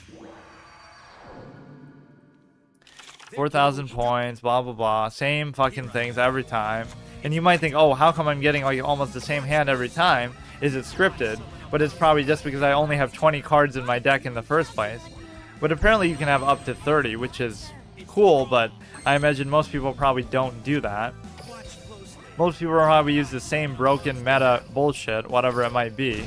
There'll be like 1 or 2 decks that are super overpowered due to whatever limitations this has, like what he was mentioning before. The, what was it? How stinky poo-poo Dark Worlds are, and oh, maybe he meant they were bad. I thought he meant they were like overpowered, because there are going to be just some busted ass decks, which is unfortunate, but because it's just such a limited format. Like, oh, you have some crazy combo that guarantees you win. Oh, you only have 20 cards to draw through to get to it. Maybe there's a limit on card draw. Like, there's not too many cards that let you do that, but somehow they would have to take them out of the game because it would be too busted. Because card draw is already considered OP in the regular game. So much so that Pot of Greed is like the most memed card ever. Get the Duel on the road. Solemn Wishes is like... I wonder if they'll have some of those characters in here too, like Lecter and the Big Five or whatever. You look Duel. Get ready. Yeah, dude, this guy is always my first best card to play.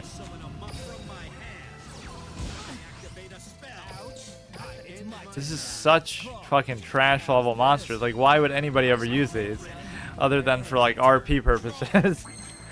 I didn't think you'd start with such a bad deck. This isn't even like one of those theme decks that you get as like a, you know, like a starter deck. Even those are much better than this.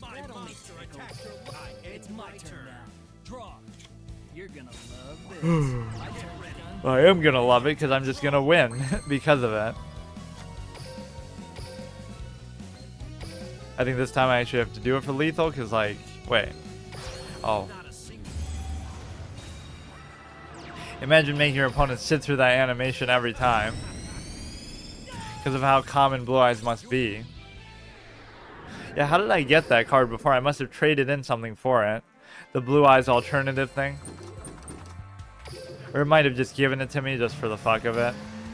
Like how it seems to just have given me Slifer for beating that guy, but I can't figure out how any of this is going to work. PvP Arena.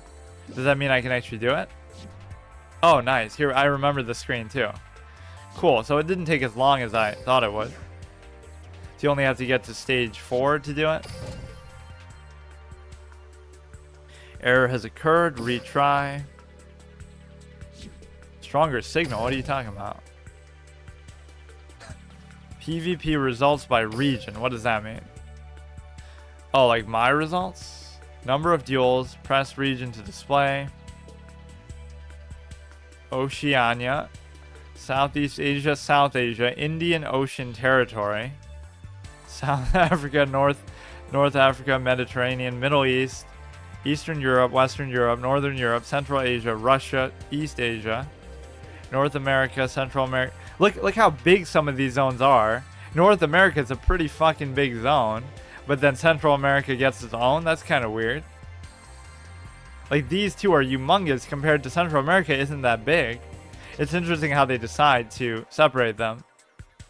East Asia, South Asia, Indian Ocean is going to be pretty small. Whatever. Oceania is just Australia, basically. So let me see what else. Rookie rank 1. Of course, I'm not going to be able to even do that with casual duels, duel room. What is duel room? Oh, you can like create a specific challenge or something. Friend duels, favorite replays, casual duels. Get randomly matched up for a duel. You cannot duel against players who have a different version of the app. Oh, that's kind of lame. So if they have... does that mean the phone thing or like an older version? I think it forces you to update though anyway. You can use like pay to win stuff. So stupid. Cannot be used during this duel. Insufficient items. Experience booster, results booster. You will return your life points to 2,000 when it falls below 1 for one time only. Why is stuff like that even in the game? That's so bad. Here, let me look at my thing again. You get Joey's deck. No, I don't want to. Oh, each character gets their own deck slots, but why does it matter? Because like anybody can just use anything just for the RP of it, I guess. So are these all the cards I have? It's hard to believe I have this few. Is that really it? But then like, where's Blue Eyes? I already have. Unable to set this deck. I'm confused. Like, where's my whole list of cards? Oh, it is here. Never mind. This must be everything then. So I get kind of gypped on Slifer. Let me make something that actually seems like the best that I could do with what I have. Wait, where's the one that I bought for my special card anyway? The Ojama. Like, I don't see anything. It's so weird. Date obtained. So where's my Ojama King? Here. So this will be the fusion thing, even though I can't actually do it. Baby Dragon is trash. So let's just go with the highest attack value stuff. Monsters. Sorted by what though? By name. Filter by, let's say, forget it. I'll just look through. Okay, how many Blue Eyes do I actually have? Only have one Blue Eyes. This is trash because you have to sacrifice for it. We're gonna play online with this because I don't have a choice really. 1, 2, 3. Can't go wrong with the Hitatsumi Giants. Red Eyes isn't even that good, but you know, for a double sacrifice as well. Again, that's why Summon Skull is so good. It's better than Red Eyes for a single tribute. It's better than Dark Magician, or it's just as good. So why would you even bother with these? Unless, again, you have some support or synergy, which at the time, I don't know how much of that there really was. I don't think much. 1800, but it's a sacrifice. Fuck. This card gains 300 attack and defense for each card in your hand. That's the closest to Slifer we're going to get. I mean, I was shocked at first that it gave it to me, but then it somehow didn't give it to me. This is, once per turn you contribute 1 fire. We're not going to do that. Banner of Courage is actually okay. I mean, again, given what we have. This is fine, this is fine.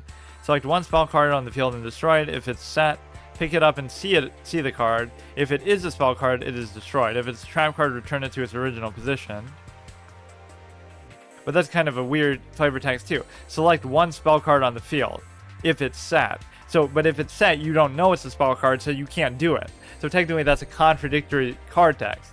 It says select a spell card that you know is a spell card, right? Like a continuous card or something.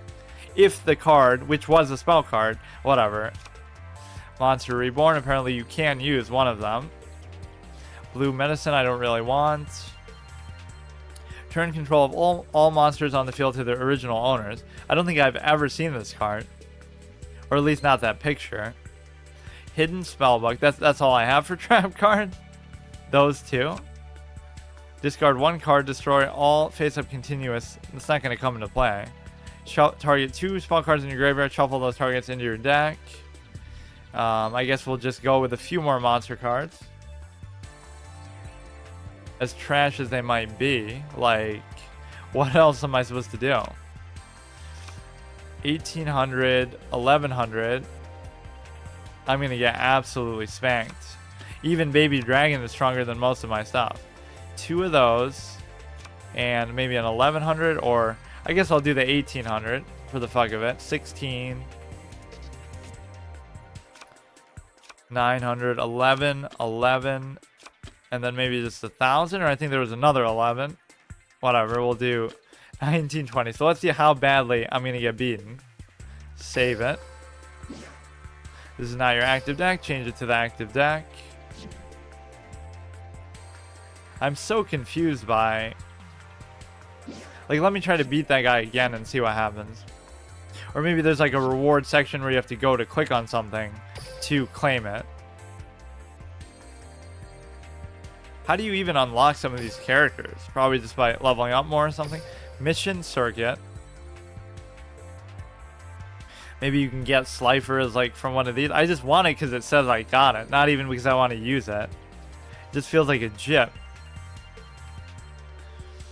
Give me like Cyber Dragon or the Tricky or something I can just special summon on turn 1 or 2. Like if they have a monster and I don't, I get to do it. I remember using this one a lot. Not these two, but the other one in the middle that for some reason doesn't appear here.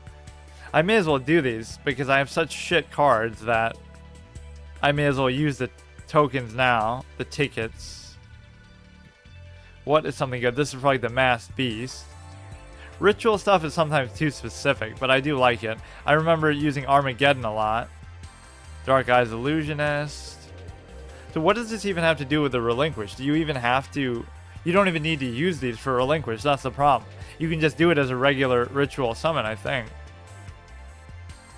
And it's so inexpensive. Like that card is kind of, or at least was kind of busted because everybody used to use it. It's inexpensive. It stops everything from attacking. It allows you to take control of their monster. Like, it's so crazy. Little Windguard can change positions. Not too bad. It can attack and then change. Or you can just do it regardless.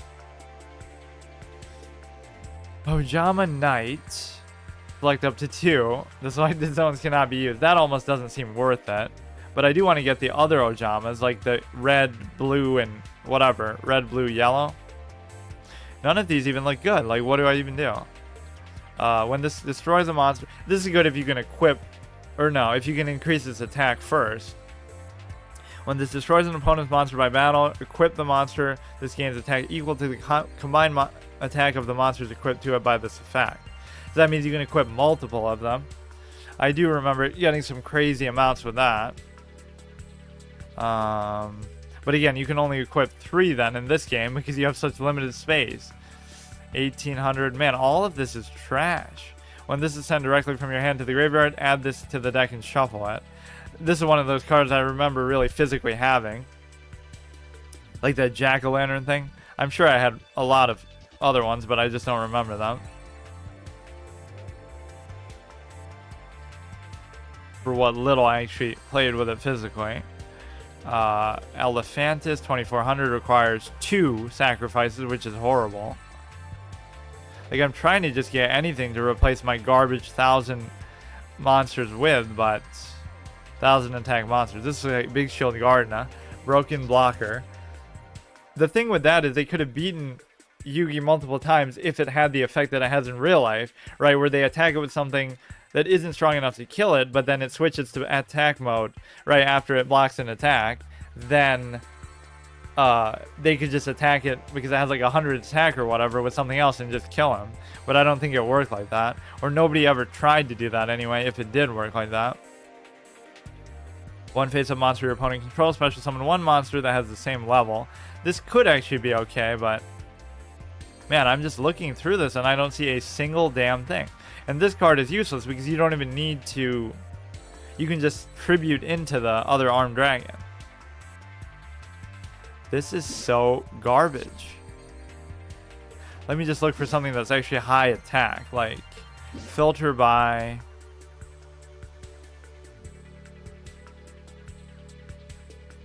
Well, you have to type in like a specific amount. Level, rank, number owned, obtained, attack. Here we go. 0. Here we go.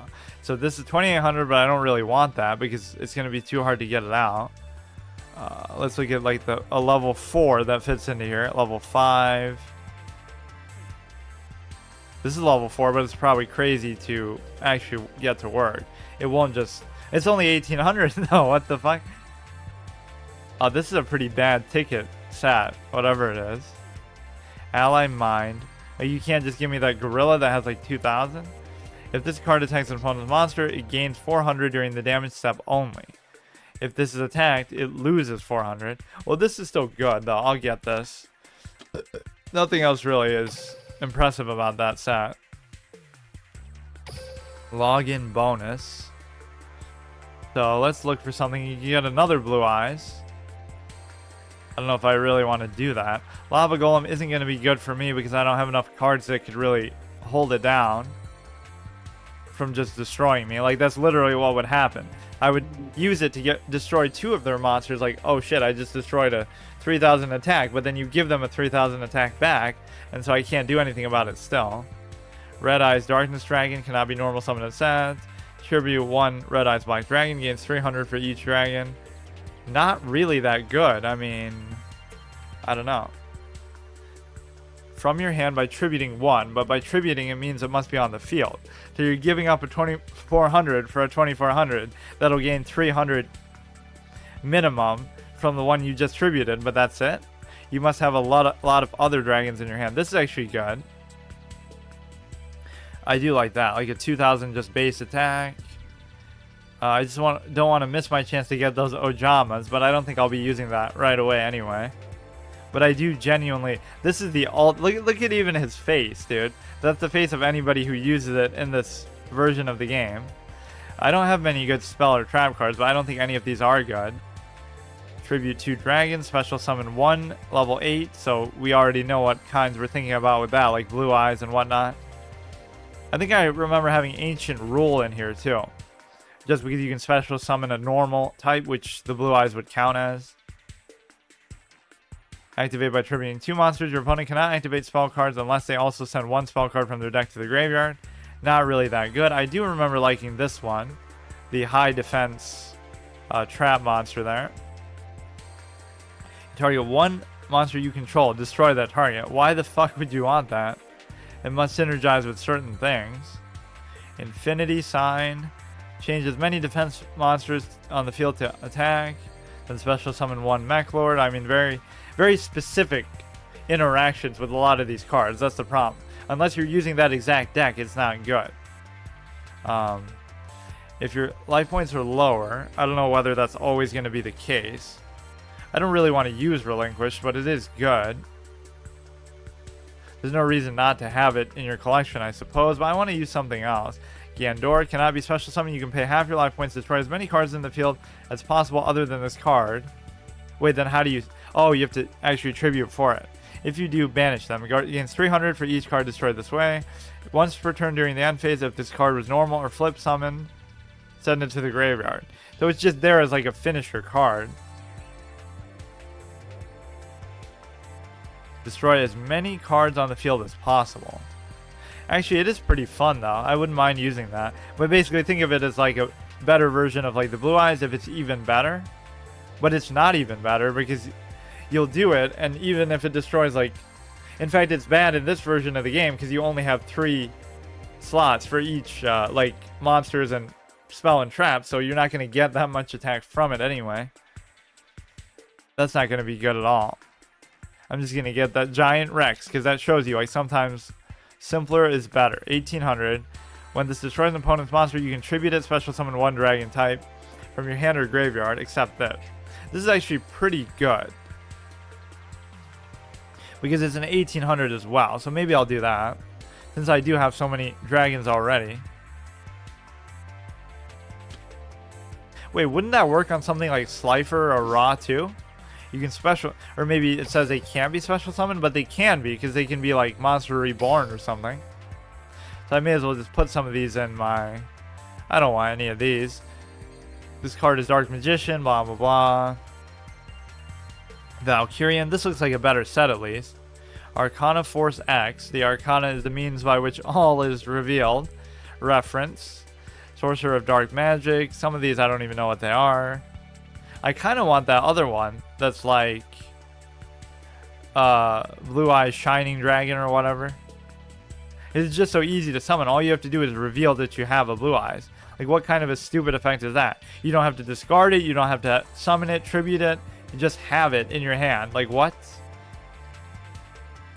Or it may as well just be have it in your hand or deck or just whatever.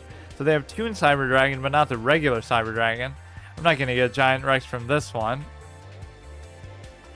All the shiny stuff. We already have one of those. We get the fucking pumpkin that we know so well. Exodia Necros. Get something that I actually intend to use now that's going to be good in like all situations. That's kind of what I'm looking for. Black Salvo. I seem to recall this. You can target 1 level 4 dark machine type. So specific. Why? This one's like the same as the other one. It's just shiny, I guess. Or there are some differences, I suppose. Satellite laser. Probably similar to that satellite cannon that you tribute something for, and it gains like 100 every turn, or 1,000 every turn, and it can't be destroyed except by whatever. It was Lecter's card. Apparition. For a handshake, none of this is too good. I remember this being pretty good. When an opponent's monster that was tribute summoned declares an attack, destroy as many face-up attack monsters as they control as possible. So this is almost like a Mirror Force type of thing, except for the tribute. And it doesn't even require, like, anything else. Like, you don't have to use this first when they, like, equip this to a monster they control. And if they tribute it, then what they tribute it into becomes... I almost seem to recall that being, like, how it was portrayed by Ishizu, but... You just have it on the field. Or you don't even have to have it on the field. You can put it after they already tributed. That's what I mean. And it still works. So that's really good, actually. I want that. Confirm. That gives you some sort of decent trap card. Because I barely have like 2 total. 2 trap cards in my whole collection. So I don't really have much going on with this deck. But I guess I'll just have to deal with it. I have no idea what happened to that Slifer thing. That's gonna bother me. What the fuck happened? Now, I assume the cards you have to choose from are the same, right? Like, Joey can use the blue eyes or whatever. There shouldn't be a restriction on that, yeah. Even though it seems sacrilegious to do that. Where's the one that I just created? I guess I must have just overwritten my other one because it's so trash anyway. So you don't want to go over 20. Let me just get rid of some of weaker stuff. 1,000. Get rid of these 2. And then let's have between 20 and 30 cards. So use this one and use this one and use... What was the other thing I got? I think I got this as well, didn't I? It looks too good to be something that I just started with. As you can tell, I'm a big fan of things that actually have decent amounts of attack and are not too hard to summon, like the 4-star 1800 plus stuff. This is probably not going to be very good, but compared to the shit that I have. Now, I didn't use a ticket for this one. I think I got it just by leveling up or something. I think that's good. So we have 21. Get rid of one other weak, shitty card like this even. 1800 for a tribute with no effect. Amazing. Deck saved. Let's see what all is in Joey's deck anyway. Red Eyes is trash. Baby Dragon, but no support for the Baby Dragon. No fusion, no nothing. Right, like the Time Wizard thing. What was that card that was like the Elder Wizard that Yugi has? Like when Dark Magician gets older, it doesn't get destroyed by the effect of the Time Wizard, even though the effect is actually to destroy everything on the field, technically. It's like a Grand Wizard that actually was stronger than whatever Joey was using. Fine, let's just try this. Or I guess I could play casual, but it's okay if I get destroyed. Like, I don't even mind that. What's the quick play spell? We know. I forget if you can play it out of the hand, though, or if it has to be on the field. So this guy looks teasing me with Bakura. This guy has like some titles and all this kind of stuff. Win and you'll gain a rank. I think it's very unlikely that I will, though. So I probably shouldn't play ranked. I should just play casual, but the music's even intense. I really don't like how you can't rotate this, like... Why is it at an angle like that? Let me guess what this is gonna be. Fuck. Plays his whole hand. So let's do this. We can special something from your hand or graveyard. But I don't have one. I guess I still do. I can special summon Baby Dragon. Amazing. What a great combo. He probably has some crazy trap for that. Because I'm not able to change my phase. Why did the music get so much better in this one? Treacherous Trap Hole. If you have no trap card... Okay, fine. Doomed... I mean, he's already got synergies going on. If a card is sent from the field to the graveyard, add 1 level 8. Oh, he's actually using Zork though. That's always fun. He's using himself, I guess you could say. I end my turn. I just don't have anything. At least if you beat me with that, that's fun. Because Zork's not considered that great of a card, I don't think. It's very RNG base. I summon a monster in attack. Doom Dog. You're gonna kill me with an 800 attack. Attacks your life. Not a big deal. I can't tell whether this guy's using something that's that good or not, but It's my turn. Draw. stop defense, not good yet. I mean, I just have very shit cards. There's no other way to put it. So let's see if that's good enough to actually destroy something. I do like this backlog. Magic doesn't have this. Pokemon, I don't think had this, so that's a plus right there. Hearthstone's the only other game that I'm aware of that really does have it. I attack with a monster. Oh, he's actually letting me do it. My monster in Just because it's all part of his plan, I bet. What, do you got another Zork, or what the fuck do you have? Dark Necro. Oh, wow, he's actually using... This is like a real player. It's not like an NPC, right? No name. It makes it sound like it's a fake, but... It's actual, real Bakura-themed deck. Which is at least fun, instead of just some meta bullshit. It could still be good, but... I don't think it's like the most optimal thing. Now, I don't have another dragon to really summon, so it'd be a waste to do that. Right, like... If I get like Blue Eyes, then I could do this, hit something with it, and then special summon the Blue Eyes. I'll play this. May as well just go in with this. It might feel to him like, oh, I'm baiting him with all these shitty cards and saving my trump card, but of course I'm not. Better than that. It's just trash. Stop defense would be good next turn, but I couldn't do it on a face-down target, right? DD Trainer. A poor goblin that was stuck. Oh, maybe he is just using a trash deck, because you wouldn't normally have that. Even though it's a 1-star with 2000 defense, it's still pretty bad, I think.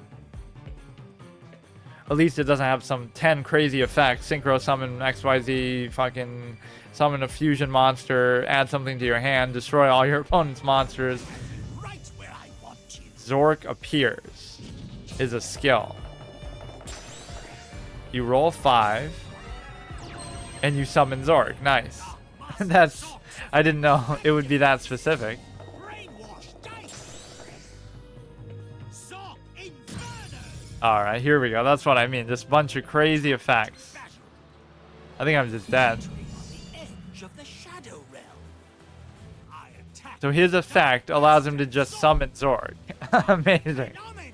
Maybe my effect allows me to summon, Wait, why do I have that? Victory was Why do I have that username?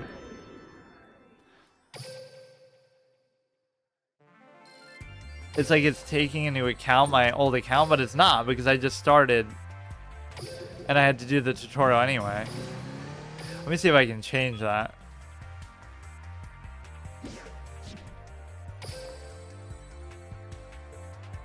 Lost versus no name, but that is a real player. Rookie rank 3, but his deck was at least decent. Huh. I don't know how it would... Settings, help, blah, blah, blah. Forbidden, limited, points of caution. What is that? Caution regarding text entries. Text can be freely entered for the following sections of this application. Player name. Oh yeah, can I change my player name then, or not? 'Cause that would have been my old one. Duelist ID. Here, let's just do that.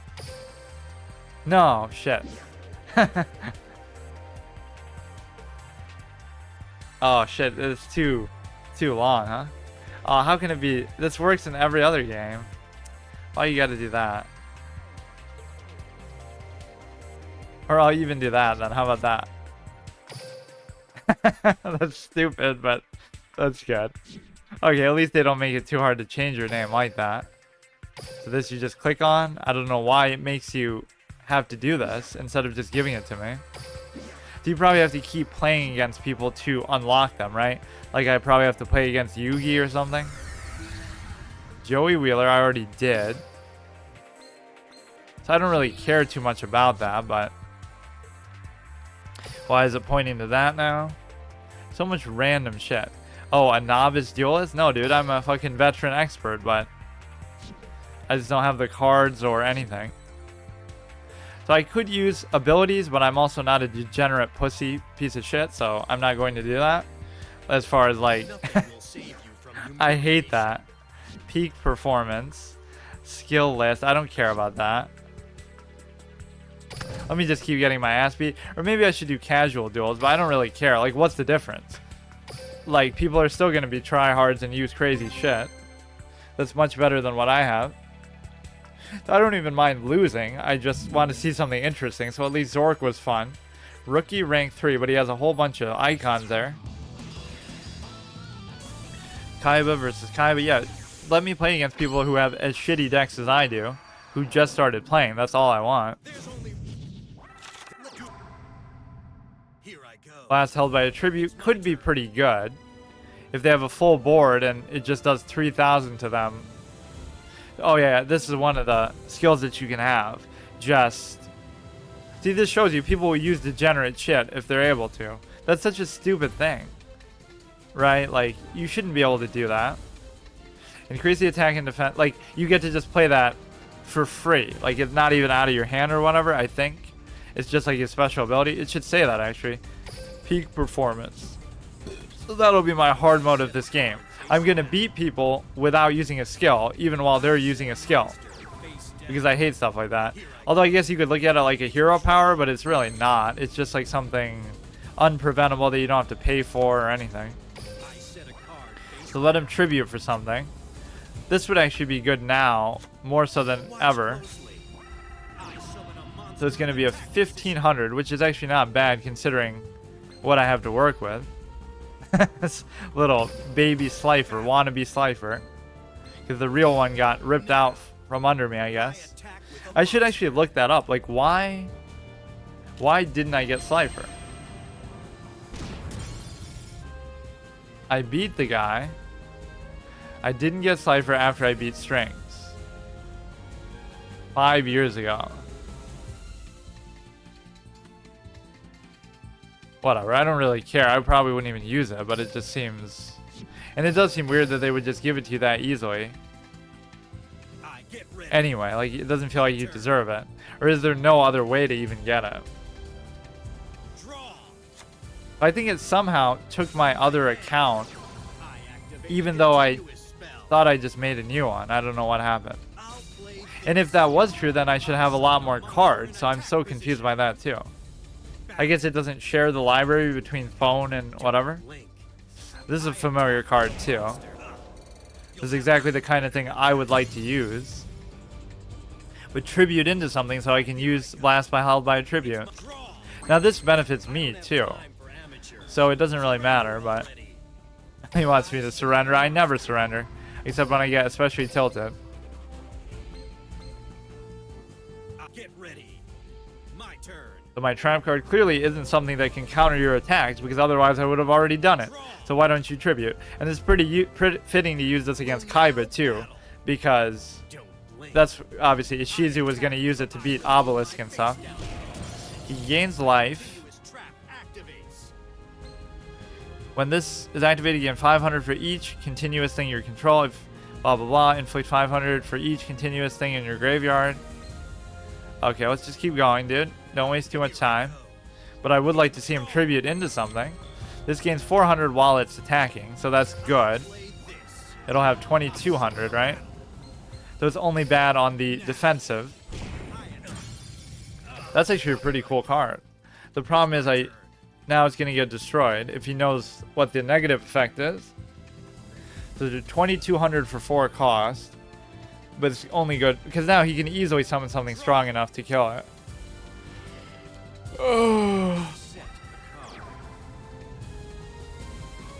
Let's see. Oh, he's got nothing.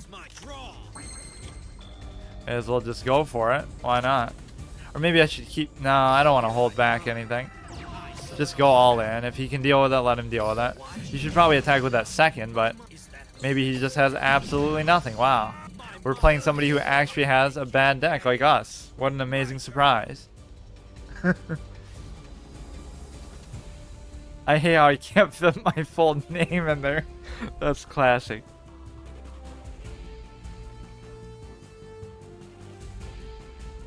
I do like this dual log system. It's pretty good to have a backlog. World Legacy, what is that? Protector of Blue Eyes. Okay, never mind. Oh, but does that count as a tribute? Does it count? It's like a special summon, isn't it? Damn it. That's the only bad thing with it. They have to do like a traditional tribute. So you can force it to block, but it has 3,200 defense, so I don't really know what to do about that. Just have to wait. And he's not going to...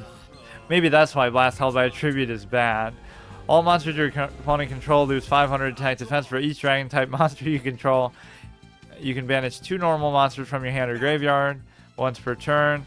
If this card on the field is destroyed by battle or card effect, you can add 1 from your graveyard to your hand, 1 level 9 monster with a different original type attribute than this card. It's my turn. I draw. I mean, I just don't have anything that can really deal with that. What's he gonna do? Tribute it for something worse? Tribute that plus something else for your blue eyes? My turn. Fuck. So that's the weakness of this, is it doesn't affect special summons or fusions and stuff like that. I draw. Ritual surge. Not the Lord of Dragon, the King of Dragon. While on the field, it counts as Lord of Dragon. When it's normal summon, you can discard 1 or spell or trap, add a Flute Summoning Dragon, Melody of Awakening Dragon, or Dragon Revival Rhapsody. Get him, the King of Dragons. So I'm just dead. Magic Cylinder. See, that's why Magic Cylinder would be so good, because I could just kill him with that right there. There's no way for him to stop it. I guess I could still stay alive for now, but...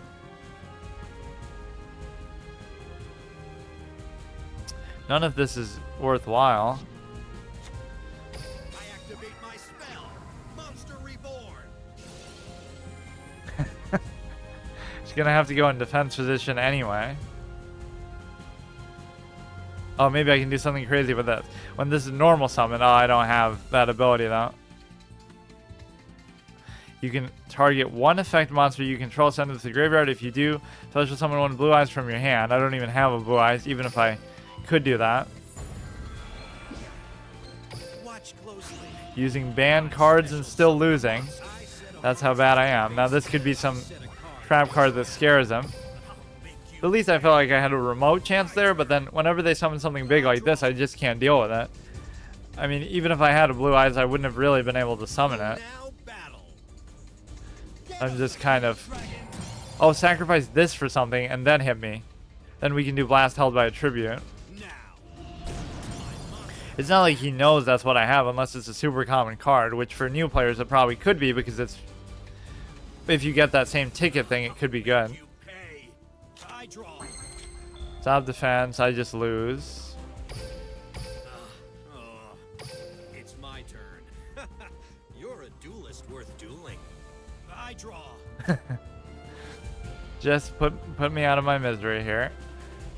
I just don't have good cards. I mean, I just have to keep going. Right, like you're still getting some reward tree structure out of losing. I bet.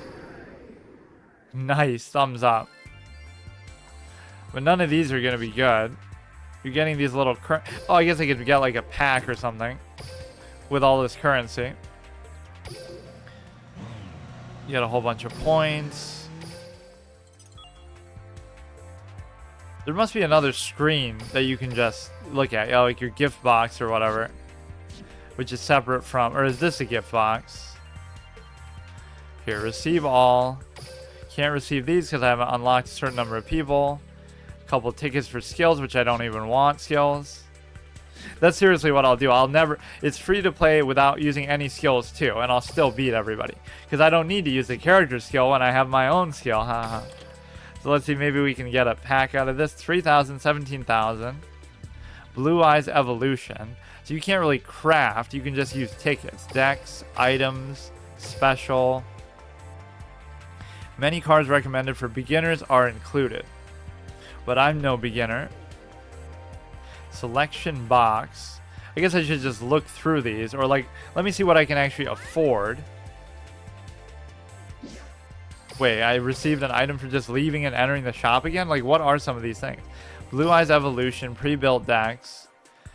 One deck for only 1,000. That's not bad. I don't even want this though, do I?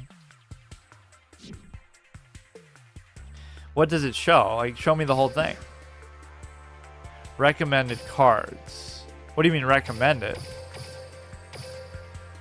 Is that what... Watch the video for card recommendations, but does it have those cards or what? With purchase card bonus. Beat down your opponent with the new Blue Eyes Appear Twin Burst Dragon. Cards with different effects from the TCG. I don't get it. It's saying recommended, but does that mean you're supposed to already have that, or it has it in there? Because why would it be recommended that? I'm not going to get that anyway, but... Shining Sunrise. Boxes. Cross Dimensions, Heart of XYZ. There was one like with Armageddon, but not that one. Like Demise. Anatomic Theory, blah, blah, blah. Which one would have the Ojamas in it? That I could just troll people all day. That's why even like when you win, it's so satisfying that it doesn't matter even if it's not that good or it doesn't happen that often. You just lock them down. The Ultimate Rising, Age of Discovery. I guess I won't even know like what... Summon Skull is pretty good, I was just talking about. Chaotic Compliance, Crimson Kingdom, Dawn of Destiny. You should be able to like search for a certain card that is in one of these decks. Like,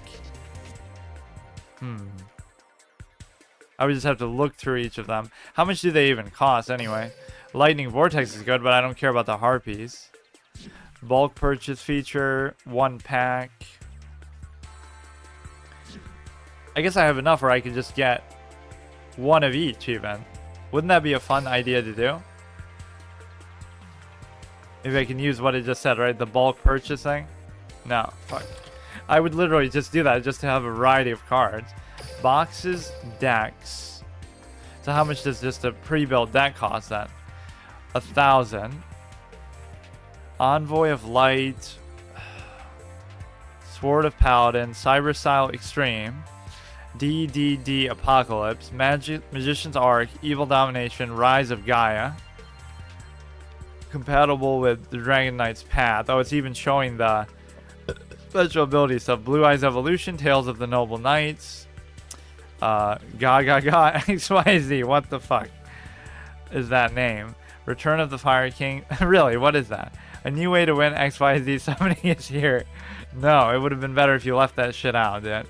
King's Resonance, Masters of Chaos, Full Metal Desperado, Return of the Red Eyes, Neo's Fusion, Ancient Gear. Give me something like old school but that still has good cards. The White Dragon of Legend, Spellbound Silence, compatible with the skill Silent Duelist, Dragonic Knights, Destiny Rulers, Legendary Warriors, Joey, Hero Rising, Sorcerer's Alliance, Dragonic Force, compatible with the skill Peak Performance, items, and special. Let me actually look at what's in here. Pre-release cards, special picks. Re-release cards, special picks. So many of these things I'm not going to want to use. I don't want to use XYZ stuff. Or ritual stuff. List of cards included. 12? What does that mean? How could there be 12 of those? You wouldn't even be able to use 12. 2 remaining cards in the box. Possible ultra rare. This is so stupid. I don't know how any of this works, and most of the stuff I don't even want. It's saying that's for beginners too. Like, I don't want XYZ stuff, man. Just in principle. Cross dimension. Why not just buy one of each like I was saying? So how much is the box? 1 pack, 180 packs. What does that mean, 180? That's how many total I could buy? Or that's how many total there are? Like possibilities, or... I don't know. There's 50 for each of those. How much is it for this? This is like 1,000, so I wouldn't want to commit like that. $6.99. Yeah, fucking right, dude. I think I'll just do that. I'll just go in order and I'll just buy each one once, just to get a random variety of stuff. 1 pack is for 25, because I have almost 4,000. So what do you do with the gold then, even? I think you go to that shady trader at the beginning. So this is what you would get with... So you get 3 cards for a pack. What the fuck is that? Shouldn't you get more than that? That seems weird.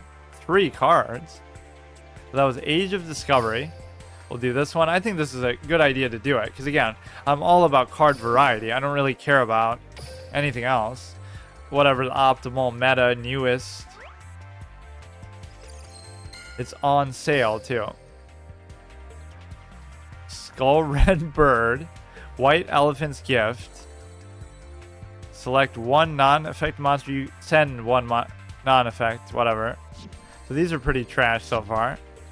There's no quicker way to do this, or maybe there was a way to bulk buy, but I think bulk buy is more so for that, when it wants you to buy a ton of the same thing, which is the exact opposite of what I'm about. Let's watch the full animation once at least. Flame of the Tyrant. You would think between buying all of these we would get something good out of that. Pokey Draco. Cosmo Queen. 2,900, but it's a dual sacrifice. Some of these are just trash. You would think I'd get something good out of it. Neo Impact. Mathematically, I should be able to at least buy 1 of each of these. Okay, I'm not going to watch that every time. DD Crazy Beast. A monster that this card destroys as a result of battle is removed from play, but it only has 1,400 attack. 1,600 Strawberry. The Kickman. Equip spell card, Synergy, something, something. Wonders of the Sky. Probably nobody would even do it like this. They would just buy the newest one or something that they, you know, specifically like. Unicorn Beacon. 5 or lower, removed from play. Shuffle all cards from your hand and graveyard into the deck. That's actually fucking cool. Dude, this is like at least an interesting game-changing card. Right? It's not necessarily even that good, but it's... That applies to a lot of situations where it could potentially be good at least. So that was Wonders of the Sky. Remaining cards. Cards you own. Unicorn Beacon. I guess there's not that many in there to begin with, but I guess I was expecting a pack to have more for some reason. So this is the Wonders of the Sky. I just don't want to accidentally buy the same one twice.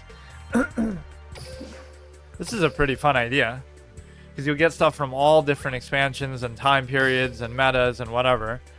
Skull Knight 2. If you tribute a fiend monster by tributing that monster, special summon 1 Skull Knight 2 from your deck, blah blah blah. Activate only a chain link 4 or higher. Draw 2 cards. You cannot activate this card if multiple cards effects use the same name in that chain. Moisture Creature. If you tribute summon this monster by tributing 3 monsters on the field, destroy all. So you probably have the choice of 2 or 3. Destroy all spell and trap cards your opponent has. This is actually cool. I like this. It's just a little bit too much commitment for the tribute, I suppose. And remember, tributing 3 things in this is a huge deal, because you can only have 3 things on the field, period. So just want to make sure this is what I just got. Cards you own. That is a legitimately cool card, though. See, at least that's fun. It acts as like a heavy storm, and it has 2,800 attack, so it's not too bad. Land of the Titans. Go ahead and get 1 of these. See, I gotta figure out what gold is actually used for. Raging Mad Plants. Retort. When your opponent activates a spell or trap card with the same name as the one in your graveyard, negate it, and if you do destroy that card, then you can add 1 card of the same name from the graveyard to your hand. That is actually potentially good, but it assumes sort of like a shrunk pool that everybody's using the same thing. This could take a while to actually do, but I think it's fun to just see. I mean, certainly once we look through everything at the end, we'll have a better deck than what we had to begin with, but that isn't saying much. Pay 500, that's the Fairy Lily. Destroy all face-up attack level 3. Oh, it's almost like to counter the Fairy Lily, not to support it. Pay 800 points, target 1 banished light, add it to your hand. Second booster. You contribute this to select one face-up thing. It gains 1500. That could be maybe okay. Let me go look for that guy again. I thought you could spend gold on him, couldn't you? First of all, what is that? Blackgate key. You have to make sure to click on every random thing. I can upgrade the foil rarity. What the heck do you do with gold? Gold. So you pay 100,000 for what though? In order to make this trade, you need special items. Card Trader X. Results booster, skills chip, gem. You have 3610. You need special items. Or like just let me trade gold for whatever the gems. So I genuinely don't even know what it does, and of course it won't tell you. Helpful features. Pre-built decks, blah blah blah. So I'm assuming the gems must be what you get for paying real money. But then why would you even need to do that when you can just buy the pack for real money too? That's like a psychological trick, right? Make you buy something in-game as a currency so you don't feel like you're spending your real money, even though you spent your real money to buy the currency, I guess, but it ends up being the same thing anyway. So I could try doing that again. I guess I should try to unlock more of the characters, but I guess the only way to do that would probably be to... Maybe if I beat a player who happens to be using that, it would work that way. You really think there should be something that would tell you like what things do. Yeah, check here if you need help. How do you spend gold? General play, dual world, selected characters, duelist, other menu, shop, trader, trader X, exchange forbidden cards, items, special, items used in card text. That part at least I know. Yeah, imagine doing this if you actually never played Yu-Gi-Oh before, period. That doesn't really give you that much info. Like if you were to just play it, I guess you would really have to sit and read some stuff, or again, just learn by assimilation like I tried to do with chess. Just by playing over and over, I'll learn stuff even if I get destroyed in the process. Trader items gold. There are items you need when trading. I seem to recall being able to spend gold on that guy, but now I can't figure out how to do it. Trader X has special items. You can trade gold or trader items for cards. So how do you find this guy? Will become available when you reach a certain stage. So I would have to keep staging up, which I don't really want to do at all, in fact. I just want to get my ass beat by people, but let me first do this. I have 3610, so I may as well just spend all of it. Right, like what else am I saving it for? Why did it say shop all the way up there? Okay, so we're looking at the... I think the last one I got was the lackluster thing. It's easy to tell what I've gotten because... Oh, this is going to take fucking forever. Chaotic compliance, I think. It would show you that you have some of the cards already in there. Wait. Oh, you have to first click on it, then you have to check here. Cards you own. Because how else would I own that, right? I don't have jack shit. I wish you could just click on... Fuck. Click on all of them. But see, that's not something they would expect people to want to do. That you would buy one of each. This will take all fucking day. Oh, I remember using this at some point. During your next standby phase, after this card was destroyed by a card effect and sent to the graveyard, special summon it from the graveyard. When you do destroy all spell and trap cards, anything that involves destroying or negating spell and trap cards, I'm a big fan of. Vampire Lady. When this inflicts battle damage to your opponent, declare one thing. Your opponent sends one of those. So the same as the other vampire thing, but the Vampire Lord or whatever. Look at your deck. If you do, you can add one monster whose sum of attack and defense equals your life points. That's very specific, but it could potentially be good once you have something in mind that you want to use it for. Crimson Kingdom. Almost seems like that's what I just got because I got a vampire, but it's not. This was used a lot in the GOAT format, the Vampire Lord even. Go ahead and buy that. Well, I like this whole presentation of this game, but I don't know exactly how it works. Like, to what extent certain cards are changed, or like, because so many things should probably be changed, like including the Ojama thing. It shouldn't work the same way, unless the way that it works in the regular game, which I don't think it is like it blocks all 5 monster squares, but I don't think that's true. So it blocks all 3 still, even though you only have 3 total. I just can't get over that fact. Special summon 2 warrior types, cards of the red stone, red eyes. I just kind of scan a card for like specific card text. Like, it mentions red eye, so I just stop reading there, because you know it's like, okay, it's very specific synergy. I'm a big fan of the cards that work just across the board, right? Like Mirror Force or whatever. It just works. They attack you, you destroy stuff. Simple. Right? Some of this stuff that's very specific to certain deck types can be cool, but especially when you're first starting with the new collection. I'm personally a fan of the collection aspect. I like the idea that I have something to work towards, right? And I can kind of make do with what I have. And if I want to play like just with all the cards, I could use one of those fan things like, you know, Yu-Gi-Oh! Pro or whatever. They just let you create from the whole total pool. But I don't mind this. And obviously people like the whole automated aspect. I'm not even that big on that. Like, I don't care having to do stuff myself. But Darkblade the Dragon Knight. And it's also cool to discover, like, I've never seen this card before. Darkblade plus Pitch Black Dragon, which is something that Kaiba uses both of those, I think.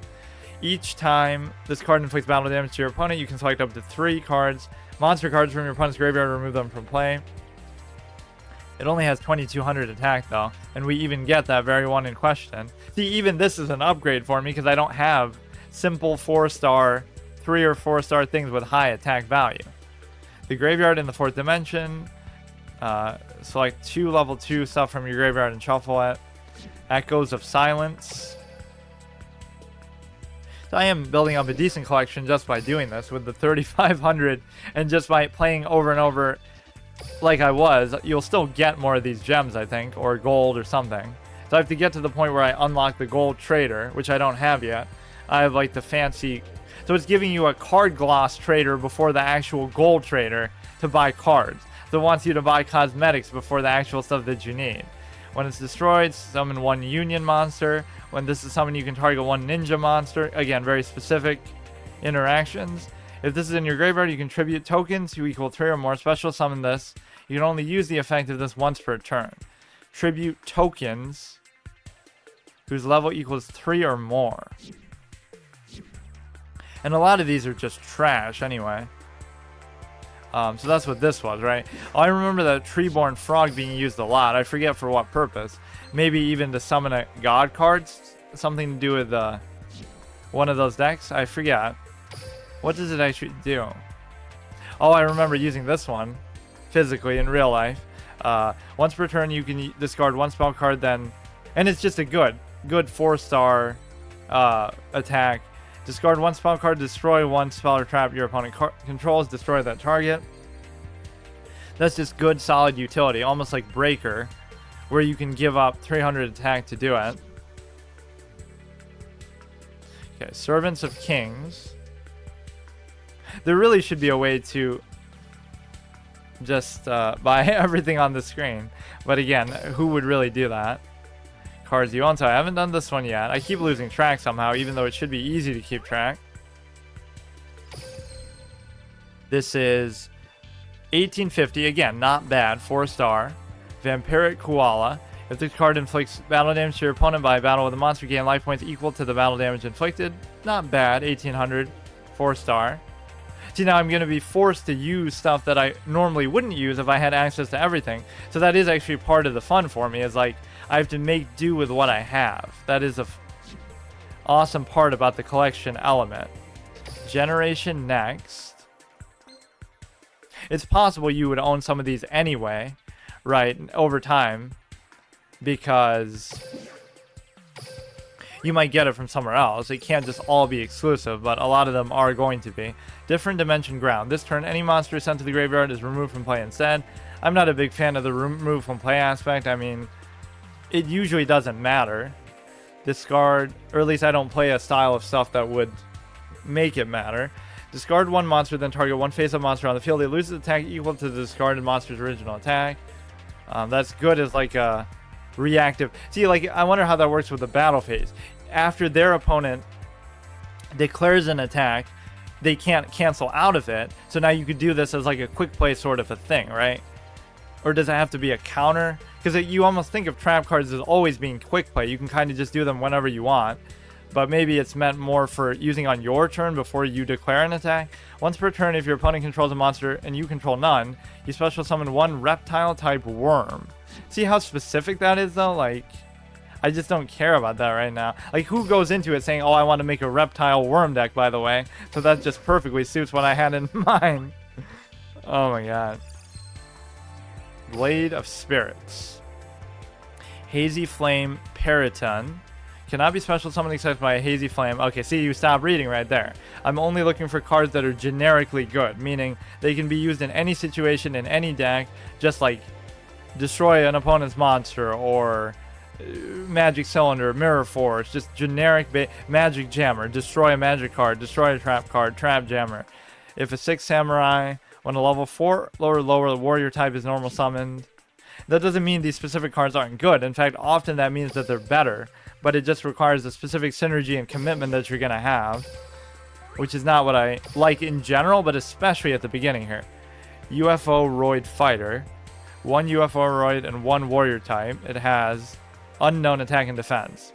The original attack and defense become equal to the combined attack of the 2 fusion materials. I kind of like that concept where the attacks are determined by various factors. Like even the Winged Dragon of Ra is like that, right? Its attack becomes the sum of the 3 monster that you sacrifice to summon it. Is pretty good. Because it's going to be at least 3,000 or 4,000. It's unlikely that you're sacrificing stuff with really... But if you do sacrifice little tokens or shit to get it out quickly, that's the price you pay. So then you have to give up life points or something to give an attack. Send 1 Neospatian, don't care about that. Card's name is Neospatian Glow Moss, nobody gives a shit. Sometimes it gets too specific. I think that's the weakness of Yu-Gi-Oh! Is like, cards are only good within the very specific archetype or style that you're going for. Flamval Poon. I don't know how you even say that. I'll just say a Poon. When this card is destroyed by battle and sent to the graveyard, you can add 1 monster with 200 defense. Exactly 200, not 200 or less, 200 or more. Just that. So I guess maybe one of the same thing to cycle through your deck as quickly as possible. Oh yeah, I was always a fan of those cards too, like the Giant Rat or the Mystic Tomato, where when it dies you can special summon another one, or something of, you know, Sangen. I guess Sangen just adds it to your hand though. Discard 2 cards. Admin. An event that lets you unlock paradoxes here. I will rid the world of duel monsters, starting with you. Okay. Discard 2 cards. This card is face up on the field. This face up card on the... I remember this one at least from the picture of it. Face up card on the field is returned to the owner's hand during the end phase. So it's like one of those Noah type cards, like the Spirit, whatever. That keeps flipping back. So was that in this one? I keep losing track of what one I'm on. It's actually kind of confusing. Fuck.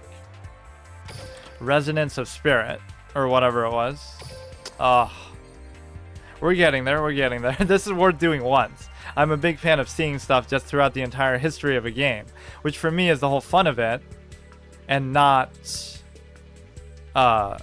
Wait, where was I? Was it this one? Resonance of Contrast. Damn it. I wish it would tell you which ones you own there. Or just tell me whether I bought it or not before.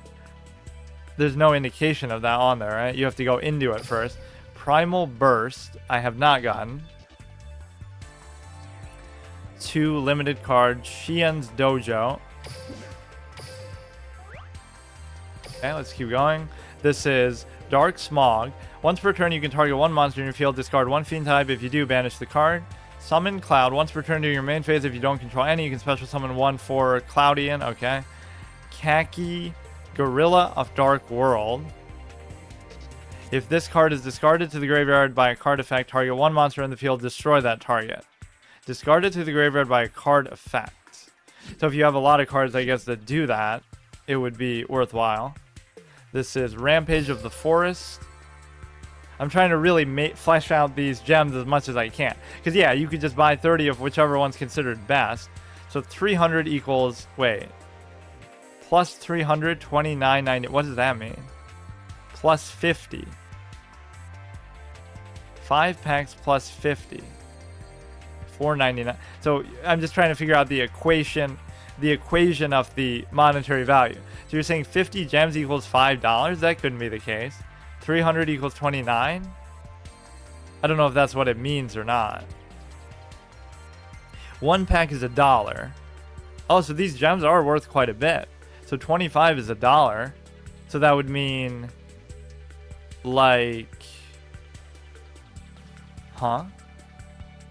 So right now what I have is like 3,000 is like how many? 10 is 250, so 100 would be 2,500. So it's at least $100 worth. As if I would ever spend money on this shit. Like, come on. What's the point even? Like, I have plenty of cards already. I would have fun just messing around with different things. I'm not the type who goes straight for the meta stuff. Gravity Lash reminds me of that Gravity Axe Groral thing. Target one face-up monster on the field. It loses attack equal to its defense. That could actually be good. Because usually attack and defense values are similar. Demotion. Downgrade the monster equipped with this by 2 levels. It also makes me think of cost down, which would be good to avoid having to sacrifice stuff, tribute stuff. When this is normal summon, select one unused monster card zone. Yeah, that your opponent controls because of the Ojama shit. While this is face up on the field, that selected monster card zone. Oh, wait. Oh, it does. Oh, wait. I could combine that with and just make a deck that's all about that theme of trying to cock block your opponent from using stuff. There isn't too much stuff that says you can't use a spell or trap card zone. I'm not sure if there is something that actually would do the same thing. So you could lock down both of them. Do the Ojama equivalent that says you get to, yeah, are the god cards even in one of these? They probably should be. They could just be super rare to get. Fishborg Planter. Lock down their spell and trap card zones the same way you would the monster card. Once, while this is in the graveyard, you can send the top card of your deck. If there's a water monster special summon that's from the graveyard, you can only use this effect once per turn. Mermaid Archer. Once per turn, you can send one level 3 or lower. Equip that to this card. Level 3 or lower. While equipped with a monster by this effect, this gains 800 attack. Not as fun as that truck that gains the exact amount that of the equipped monster, but you have to destroy it through combat. So like give it an equipped card like the magic power or whatever, where it can gain like 500 for each, or just equip it with anything and then destroy something and then it keeps. Don't I have that card? Or was that maybe one of the ones I could give a ticket in for? This is kind of overwhelming just how much shit there is. The controller of, like, really, how many cards, or actually I don't even want to spoil that fact, but like how many cards are in this game, or how many Yu-Gi-Oh cards are there in existence? Because it feels like a ridiculous amount compared to other games even, but so many of them are trash, or like I said, very specific. Vile Pawn Archfiend. Controller pays 500 during each of the span of 5 phases. When it's targeted by the effect of a card controlled by your opponent, when resolving the effect, roll a 6-card dice. But it's only a 1200 attack, so why would you care that much? So Abyss Encounters. So we're on number 11 out of number 40. So not too bad. This will only take like fucking 10 hours to do. This is what? Vision Hero Witch Raider. Holy shit. I don't know what that means, 200 packs. Like, is that a limit of how many you can buy? Or I don't even know. Maybe within a certain amount of time. Fable. Just look for like the keywords that make you feel like, okay, it's a theme thing that's not actually going to be useful.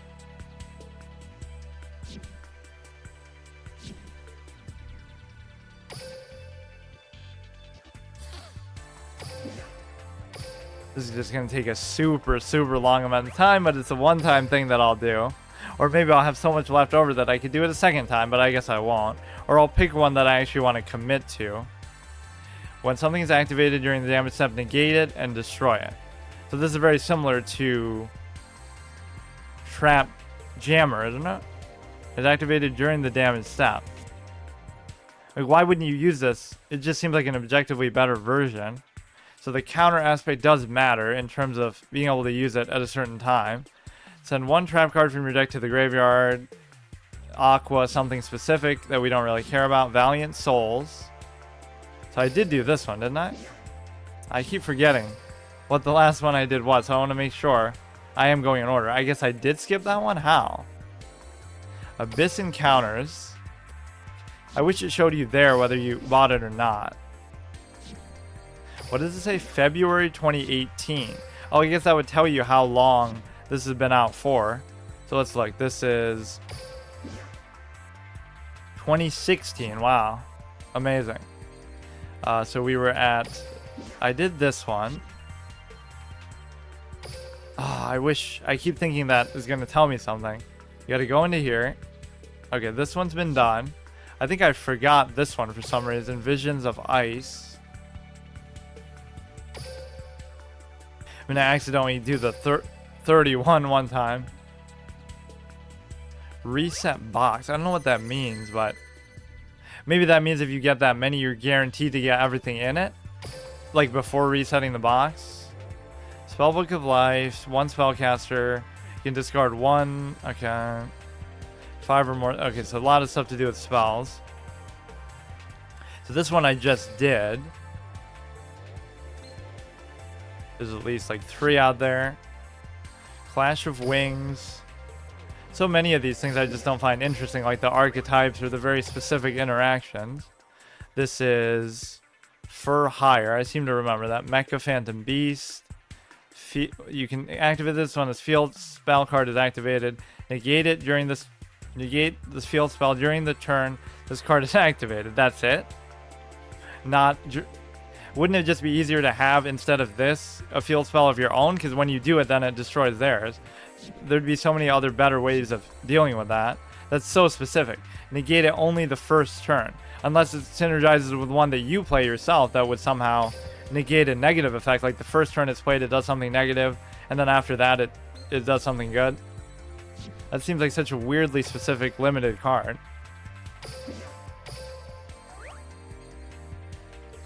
But this is Crusaders Battlegrounds. It's kind of more fun to look at him that way, but it takes too long. Becomes dark, treated as a normal monster while equipped with a Noble Arms equipped spell. Silent Sword Slash. Send one Silent Swordsman. Okay, I don't care about that. Vylon Pentachloro. Okay. Again, specific. Whenever something was within those quotations, you know it's not going to be good. Or it's just not going to be something interesting. That's pretty good. Nobleman of Crossout. Destroy a face down thing and all copies of it. Anything that does some interaction with all copies can be very good. This is... I'm surprised you only get 3 per pack. I thought you got like 4 or 5 or something. Once per turn you can equip parentheses, don't care. If a monster you control would be destroyed by battle card effect, you can pay 1,000 for each monster that would be destroyed. Instead, you must protect all that would be destroyed if you use this effect. What? Instead... So you... What? If a monster you control would be destroyed, you can pay 1,000. Instead, you must... So I don't know whether you have the choice or not. It makes it seem like you have to pay it, but then it poses it as a choice in front. I don't know. At the end of the battle phase, if this is destroyed by any monster by battle, you can special summon them from the graveyard. This is actually a pretty good card. This is a pretty general effect that doesn't, again, synergize with one specific type of card or deck. Vampire's Domain. Once per turn, you can pay 500 during... I gotta remember some of these, but I guess I'll look through my very large collection after this. See, you can make pretty good value. This is a free-to-play, first time opening this, unless it somehow... I don't know why it had that username. I don't think I've ever used it on PC before, but whatever. It didn't give me any other cards that I had, otherwise I would have already had the Ojama stuff. You can pay 500 during... So I guess the 2 versions don't interact. Either you can't share the collection, or at least it said you can't play with people who are using a different version. You pay 500, you can summon one vampire. Okay, fine. Empire of Scarlet. There's a lot of vampire related ones that we've seen, at least 3 or 4. Burning Nova. Certain cards obviously have like more committed animations to them, so you could almost just make a deck for the fun of seeing that. If you have 3 or more Laval monsters with different names in the graveyard, you can special summon this from your hand. Again, very specific. During the turn this card was normal summon, neither Pokemon can activate trap cards while this is on the field. So very similar to during the turn though. Wait. It makes it sound like you can't use it while it's face up on the field, but only during that turn. That's very oddly specific. Rather just have Jinzo or something. Sea Koala. Once per turn, you can target one monster your opponent controls, change its attack to 0. You must control a beast-type monster other than this card to activate and resolve it. So I was almost sold by this effect, except for the second part, that you have to have another beast. So that was Burning Nova. Why am I like so short-term memory that I can't remember what I just did? I just want to be super sure I don't miss any, because we're going through this once. Gaia Genesis.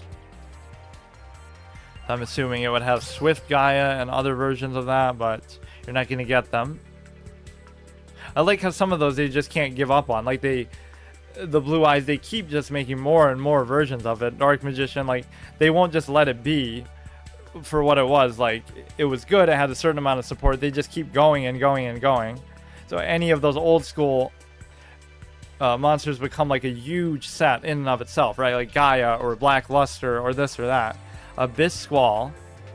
Target 3 Mermail monsters. During your draw phase, if this card is in your graveyard, you can add this to your hand instead of drawing, and or send one something. That's like the one that's the 2000 attack one, right? Where it can attack again if it destroys something. Or I forget, but that's a 4-star one that I really like. Oh, I remember using this too in the physical context.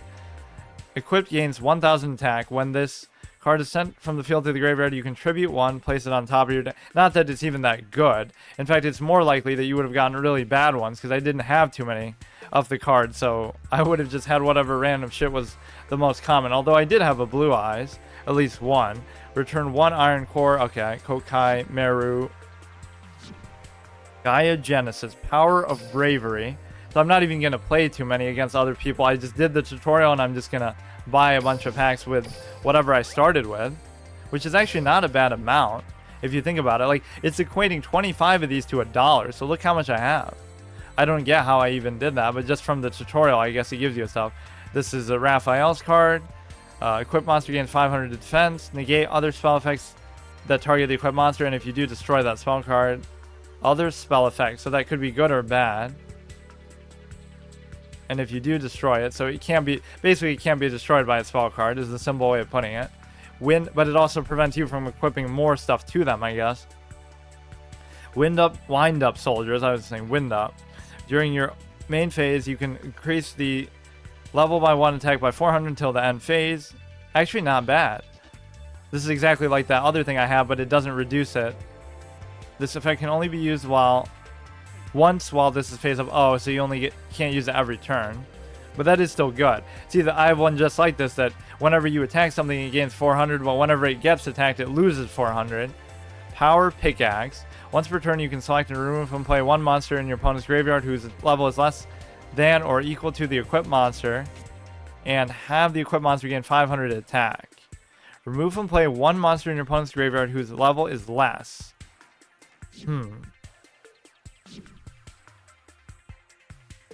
Oh, no, I already forgot which one I just did. Holy shit.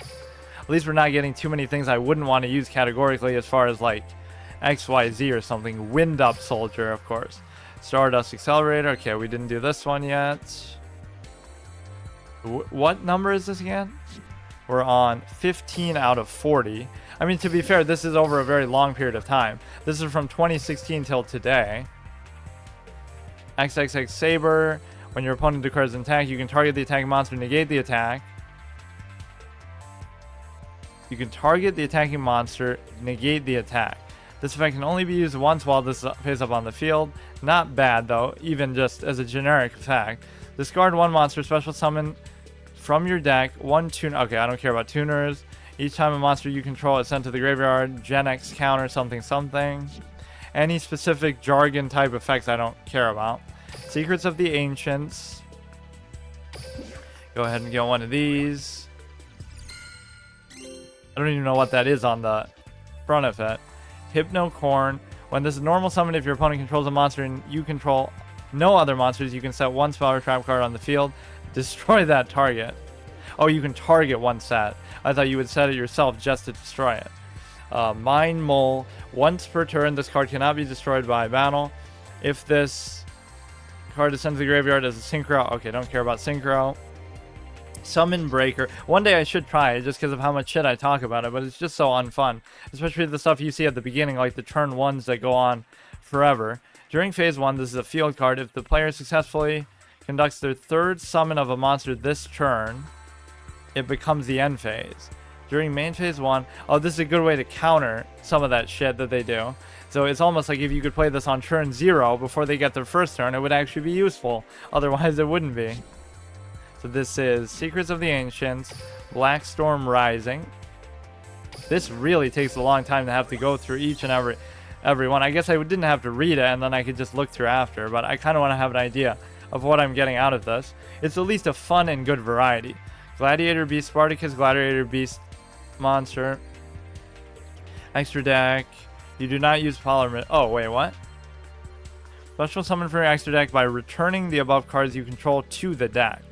So you could just keep doing it over and over, but how many fusion things of the same thing can you have? I think it's still 3, right?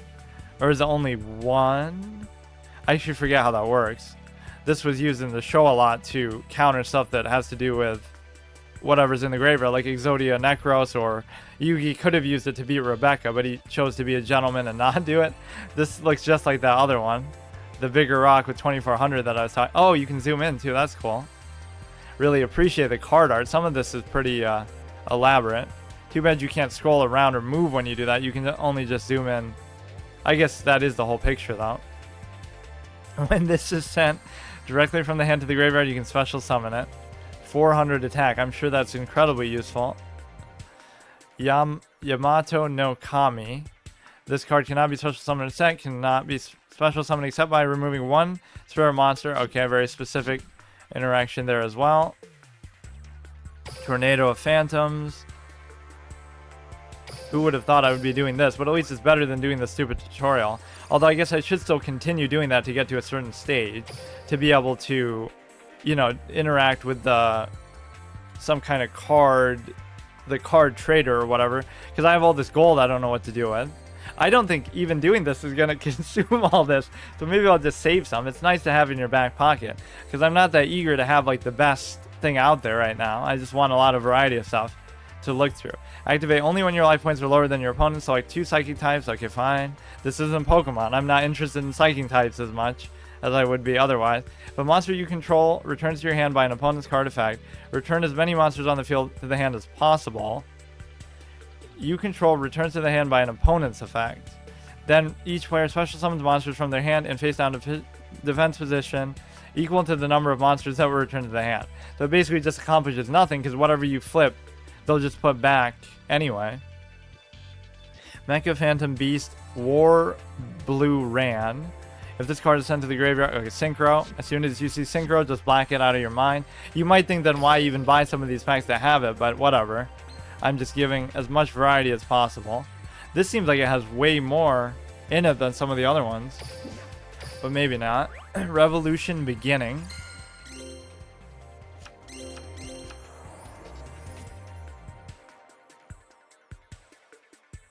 So this is Gap, the Divine Soldier. All monsters are changed to face-up attack position. Also, they cannot be changed. Flip effects are not activated. Once per turn, you can reveal any number of Fiend Time monsters in your hand. This gains 300 attack for each until the end phase. Iron Chain Snake. During your... It's a cool picture. Fuck. Oh, now I don't even know. Oh, no, I can just look through this way. Iron Chain Snake. You can equip one... During your main phase, you can equip this card to one face-up monster your opponent controls. Loses 800 attack and defense. When it is destroyed and sent to the graveyard, its controller sends cards equal to its level from the top of their deck to the graveyard. Maybe it could be okay. Target 2 face-up monsters you control with the same type and attribute. Change one of their levels to the current level of the other until the end phase. Again, levels are a very kind of minute thing that I don't know would really matter a whole lot. You would think this is the worst thing to do, to go back and buy these older ones, because power creep is a thing where you should just buy the newest ones. Like we just saw that in Pokemon TCG, where you got the Charizard one, which is the newest one, which is so good, for like 500 gold. So I'm showing like how good free-to-play stuff can actually be if you're patient about it. When your opponent draws a card, except during the draw phase, you can send this card face-up to this face-up card you control to the graveyard to draw 2 cards. Except during the draw phase. So it would be really good if it included that, but it's basically like a pot of greed type of thing. It just requires you to... And this also has to remain face up. But I guess you could play it and then wait till their draw phase and just do it. But it doesn't actually apply to that. If this card is equipped to a fairy type, it gains 1000 attack. Natura Ladybug. We've seen other Naturia cards at least. When you synchro summon, it's not going to happen. You should say if and when. I remember using that thing, the dimension hole that is on the front of this actually, but now I don't see it. It's interesting what it chooses to put on the front of these packs. Because like, why is that the iconic card that you would associate with this deck? Like just a random, yeah, dimension. Like it's not a bad card, it's just like, why is Dimension Prison the one that you choose to go on? Why does that represent what this deck is all about? In fact, it's not even in here as far as I can tell. Where is it? Dimension Prison. Why would there be this many of them anyway? Like, why would you ever need 6? You can't even use 6 in one. I do recognize that one. So it's showing me Dimension Prison, but it's not actually on here. Or it's one of the ultra rare things at the top. So this represents the whole pack, even though it's probably not the best card in there. Or maybe it really does consider it to be. When an opponent's monster declares an attack, banish it.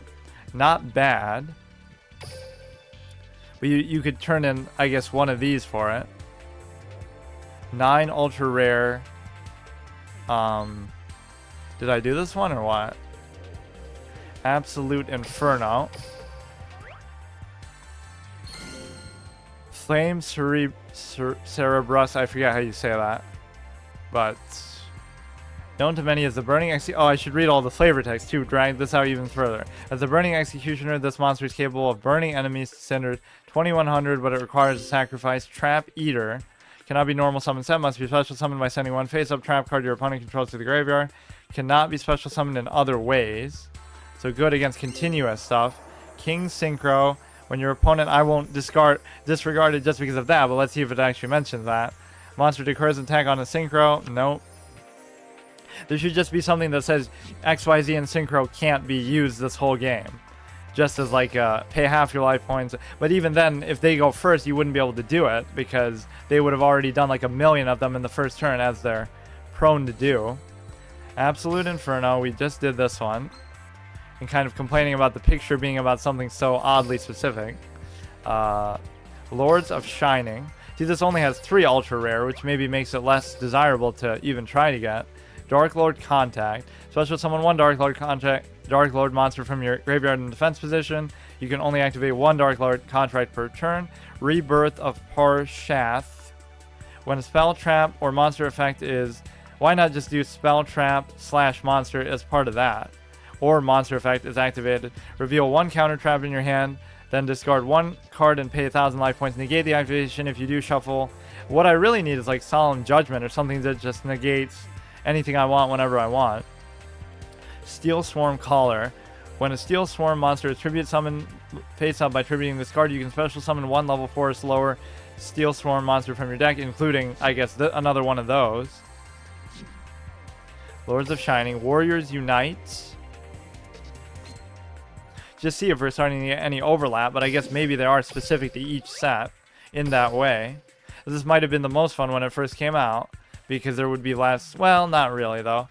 It's arguably more fun later, but just as long as people don't use the most meta shit all the time. Once per turn, you can discard 1 card from your hand to the spell trap to return spell trap cards from the field to the hand equal to the number of face-up tuner monsters on the field. Yeah, I'm not a big fan of that. Musakani Magatama, Phoenix Wright reference here. When your opponent activates a spell card, trap card, or monster effect that destroys a card while you control 6 samurai. Okay, don't care.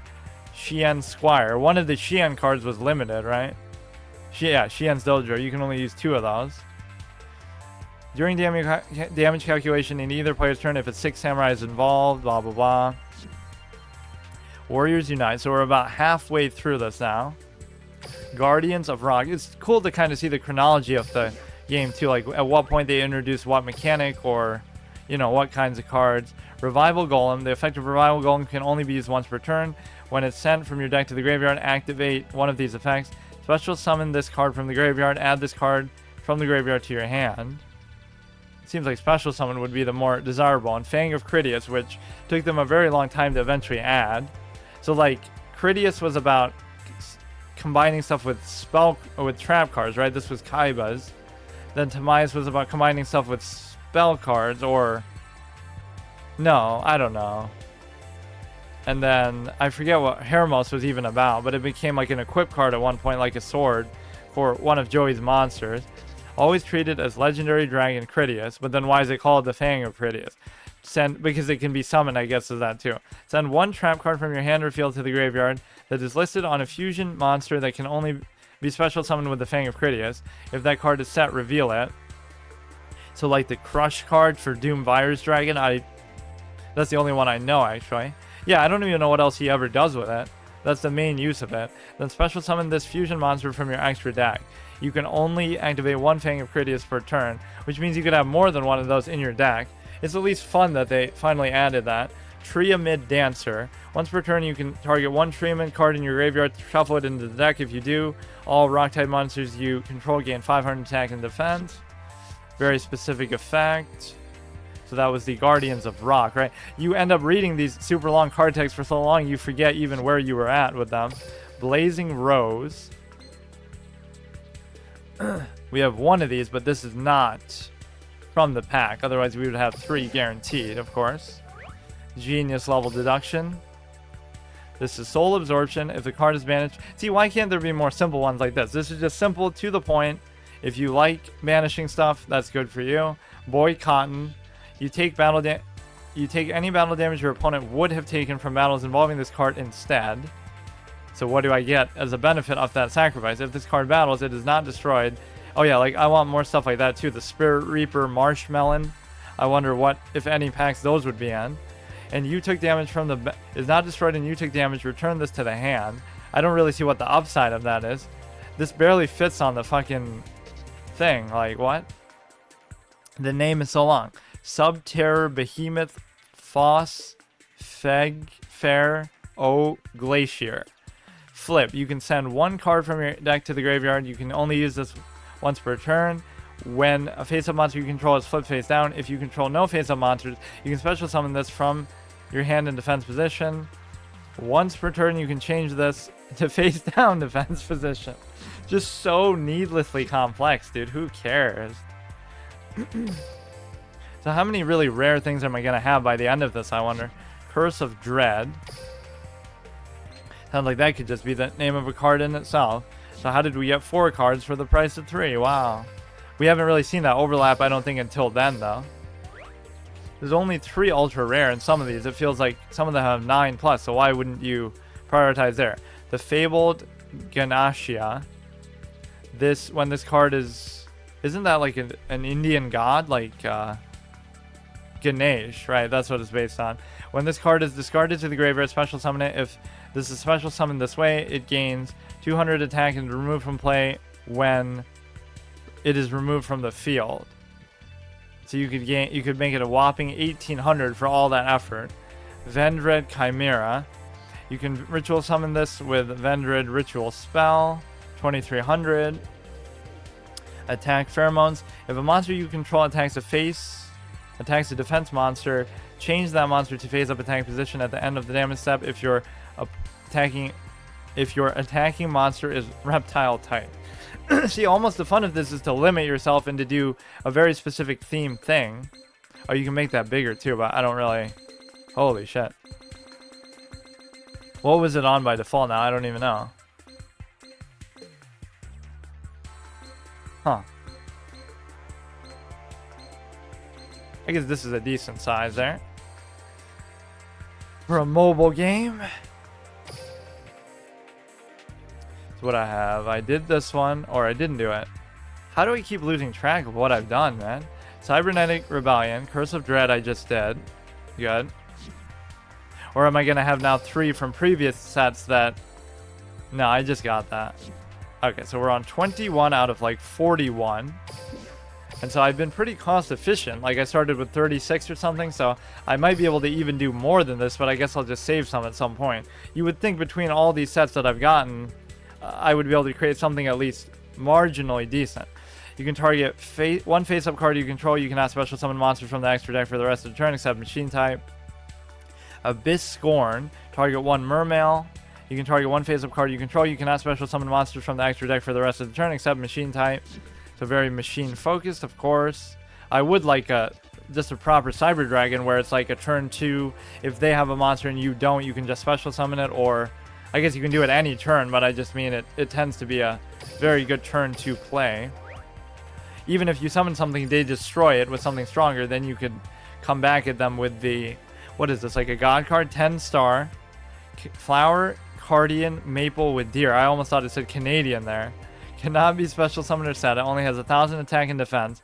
Must be special summoned from your hand by attributing 1 Flower, Cardian monster except Flower, Cardian, Maple with Deer. If this card is special summoned, draw 1 card. If you do, show it. If it is a Flower Guardian monster, you can destroy 1 spell to trap opponent controls, otherwise send it to the graveyard. So the stars are deceiving. It's basically trash. Some of these cards almost seem like they're a joke. Like, what is this idea? UA Rival Rebounder. When you can special summon this. Okay, UA Interaction, UA Playmaker. Summon by removing a UA thing from your thing. So that was Valhalla Calling.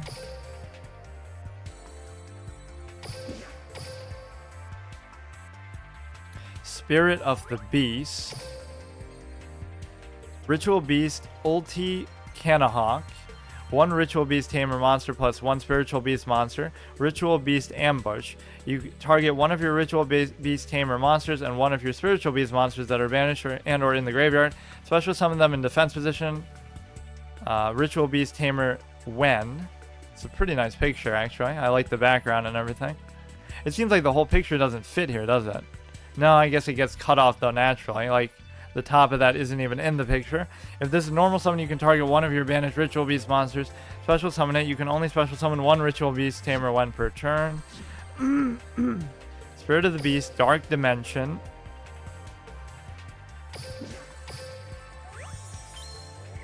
Let's see what we get here. I mean, this is a pretty fun pack opening thing with a free-to-play new account. I don't really understand why we'd be able to. This is a pretty good card, actually. This is similar to like Solemn Judgment, right? You can just negate stuff. When your opponent activates a spell card that would destroy spell or trap cards, discard. Oh, it almost counters what I try to do, where I always try to negate and destroy their stuff. Discard 1 card, negate the action. If you do, destroy it, and then you can target 1 face-up monster and destroy that, or inflict damage to your opponent equal to the. So basically, if they have a spell card that tries to destroy your stuff, like Heavy Storm, right? Because it works for plural too. Dark Magic Twin Burst. Target 1 Dark Magician. He gains attack to the combined attack of all Dark Magician Girl currently on the field and in the graveyards until the end of the turn. Gravekeeper Shaman. This card gains 200 defense for each Gravekeeper. Those are pretty old. The ones that, like the 2000 defense Gravekeeper and stuff. I remember some of those. So 22 only had one pack. Most of these have 2, right? Number 23, Soul of Resurrection. This had 0 ultra rare. What a shit thing. Like, I'm almost judging the quality by that. Oh no, that's showing me what I have. That has 9, but some of them have like 3 or something. Soul of Resurrection, retry. Get one of these. This has been out for like 6 years, so you would think it's kind of maybe seen better days. Maybe that's why they came out with Master Duel, but it's always fun to see something when it first comes out and when it's about to die out, I guess. During either player's turn, you can banish a zombie type. Hyper Psychic Blaster Assault Mode. This cannot be normal summon set. Can be special summoned with Assault Mode activate. If this card is sent from the field to the graveyard as a synchro material, not by me, because I never do that. Aerial Assault. Like, who really likes synchro and XYZ stuff? Probably the people who metagame and cheese and actually win with it, but it's just, and spend 10 minutes on their first move. It's like openings and chess. It's the least fun part of the game because it's just the least interactive. People just memorize something and just do it to the T. The beginning and the end can be the most boring part, right? The mid game can be the best. Portable Battery Pack. Select 2 Battery Men monsters from your graveyard and special summon them in attack position. Black Return. When exactly 1 Black Wind monster and no other monster special summon, target 1 face-up monster your opponent controls. Gain life points equal to the attack of it, and if you do, return it to the hand. Pretty sick picture, actually. What is that in the background? He's got like a drill in his hand. Variable form. It's always cool when these reference other cards that exist, but you wouldn't necessarily think of it. Like, is that another monster card that exists? Because I don't know what it is if it is. Variable form, continuous trap. Once per turn, activate 1. Target 2 face-up Inzektor monsters you control. Equip 1 to the other. Target 1 Inzektor you control that is an equipped card. Wait. Activate 1 of the... You can almost do these both, but back to back. Use that to equip. Target 1 that is equipped. Special summon it. Oh, you can kind of just return it to the monster slot that it was originally in if you change your mind about the equipped scenario. So we got this. That was all 3 trap cards. Masters of Shadow. I certainly can't complain about not having a lot of cards, but most of these are going to be so specific that they're not going to be viable. So that's the 2 sort of hallmarks of Yu-Gi-Oh! Is very long, overly complex card text and also very specific archetypal interactions that only work with, you know, a very specific set of cards. When in special summon, you can target 1 Melodious Opera, the Melodious Diva. Cannot attack the turn as normal summon or flip face up. If it is sent to the graveyard as a fusion for a fusion summon, you can activate this effect for the rest of the turn. Melodious monsters cannot be destroyed by battle or card effects. This we already had. When it's summoned, you can target 1 ninja. So that must have been this one, but I can't seem to retain that. Okay. Future Horizon. This has some kind of crazy fusion thing as the... Or maybe not. I thought that was something else. Dark Magic Circle. This is Super Heavy Samurai Giga Gloves. Sounds like an equip thing instead of an actual monster itself. If this is sent to the graveyard and you don't know a spell and trap, you can look at 5 cards top of your deck, place them in the top of your deck in any order. Then, when an opponent declares a direct attack, you may banish this card from your graveyard, excavate the top card of your deck if it's a... I go pretty much until I read one of those things in quotations, because then you know it's too specific. A silent and deadly warrior specializing in assassinations. Shooting... Well, silence doesn't really help you in this much. Like, you're still... You know, it's not like, oh, you can't be targeted by attack. And it requires a tribute, too. I was going to say another 4-star that could potentially be good for me, because I have so few of those still, but 4 stars with good attack, but it's actually a 5-star. There is no, like, stealth mechanic in this. Shooting Star. If a Stardust monster is on the field, target 1 card on the field, destroy it. So that was Future Horizons.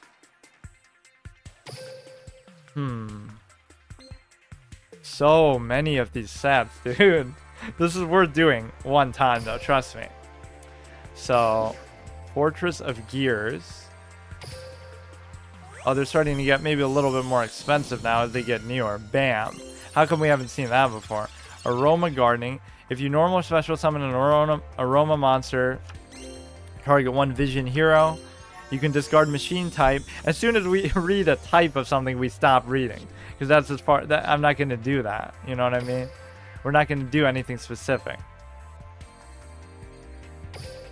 Right now, anyway. That is kind of a weird design philosophy, but sometimes it can be fun. When this is special summon, you can target 1 Gishki. When this is normal summon, you can target 1 Light. Shuffle this into your deck of your World Legacy. Just like too long, didn't read as soon as I see one of those. And some of them aren't even that long, but they're just very specific interaction. So this one I didn't get because I have 2 things from other places, right? Or wait. Didn't I just do this? Fortress of Gears. How could I only get 2 things? I thought I just bought this, but whatever. Maybe it's just glitching out.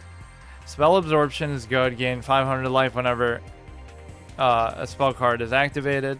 Vision Hero Gravito. If this card is normal special summon, you can target one of your banished heroes. Wall of Ivy. Special summon 1 Ivy token. Judgment Force. Why does it feel like that one bugged out? I thought I already got these. Maybe I just missed the third one. 1, 2, 3. Make sure these were actually gotten from the set, which maybe they weren't. Oh, now I'm starting to get a little bit confused. I don't know if this... Whatever. Judgment Force. Flames of the Heart. I definitely did not get.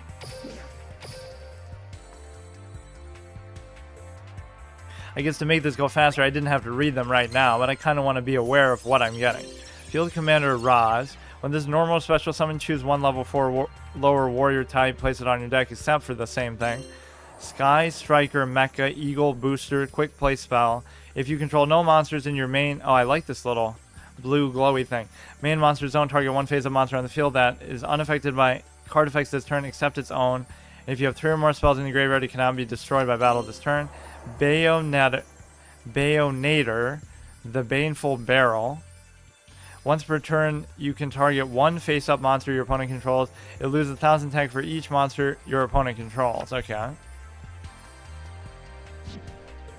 So it's Flames of the Heart.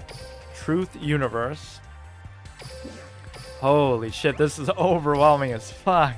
Pop up, quick play spell. If your opponent controls a card in their field zone, you do not activate 1 field spell. You can only have from your deck. So you can just overwrite it. Well, wait a second. In their field zone and you do not, but I thought you can't both have a field spell anyway. If you had one and they wouldn't be able to because it would destroy those as soon as you play it. So I don't really get that card text at all. Contract Laundering. This same king picture is used in other things, right? Like Solemn Judgment, I think. Destroy as many Dark Contract cards in your spell and trap zones as possible. If you do draw the same number of cards you destroy, then gain 1,000 for each. Isn't that like Zork's card is a Dark Contract? I didn't know that was a whole type of card. Malefic Divide. Target 1 Malefic monster in your graveyard. Special summon it, ignoring its summon conditions, but its effects are negated. Banish it during the end phase. So that was Truth Universe. Chronicle of Glory. Free to play pack opening with a new account. What an amazing thing. Prevent Rats. What? Some of these names of monsters, I swear, they don't sound like a monster. They sound like this could be a spell card. It prevents rats from being played. This creature is shielded with a tough hide of hair and is excellent at defending itself. Key Mace 2. The Fiend brings out the worst in everyone, including itself because it sucks. Foxfire. During the end phase, if this was destroyed by a battle sent to the graveyard and was face up at the start of the damage step, special summon this from the graveyard. This face-up card cannot be attributed for a tribute summon. So it's an easy one to keep bringing back, but you would keep losing life points because it's so weak. Chronicle of Glory, Witch's Sorcery.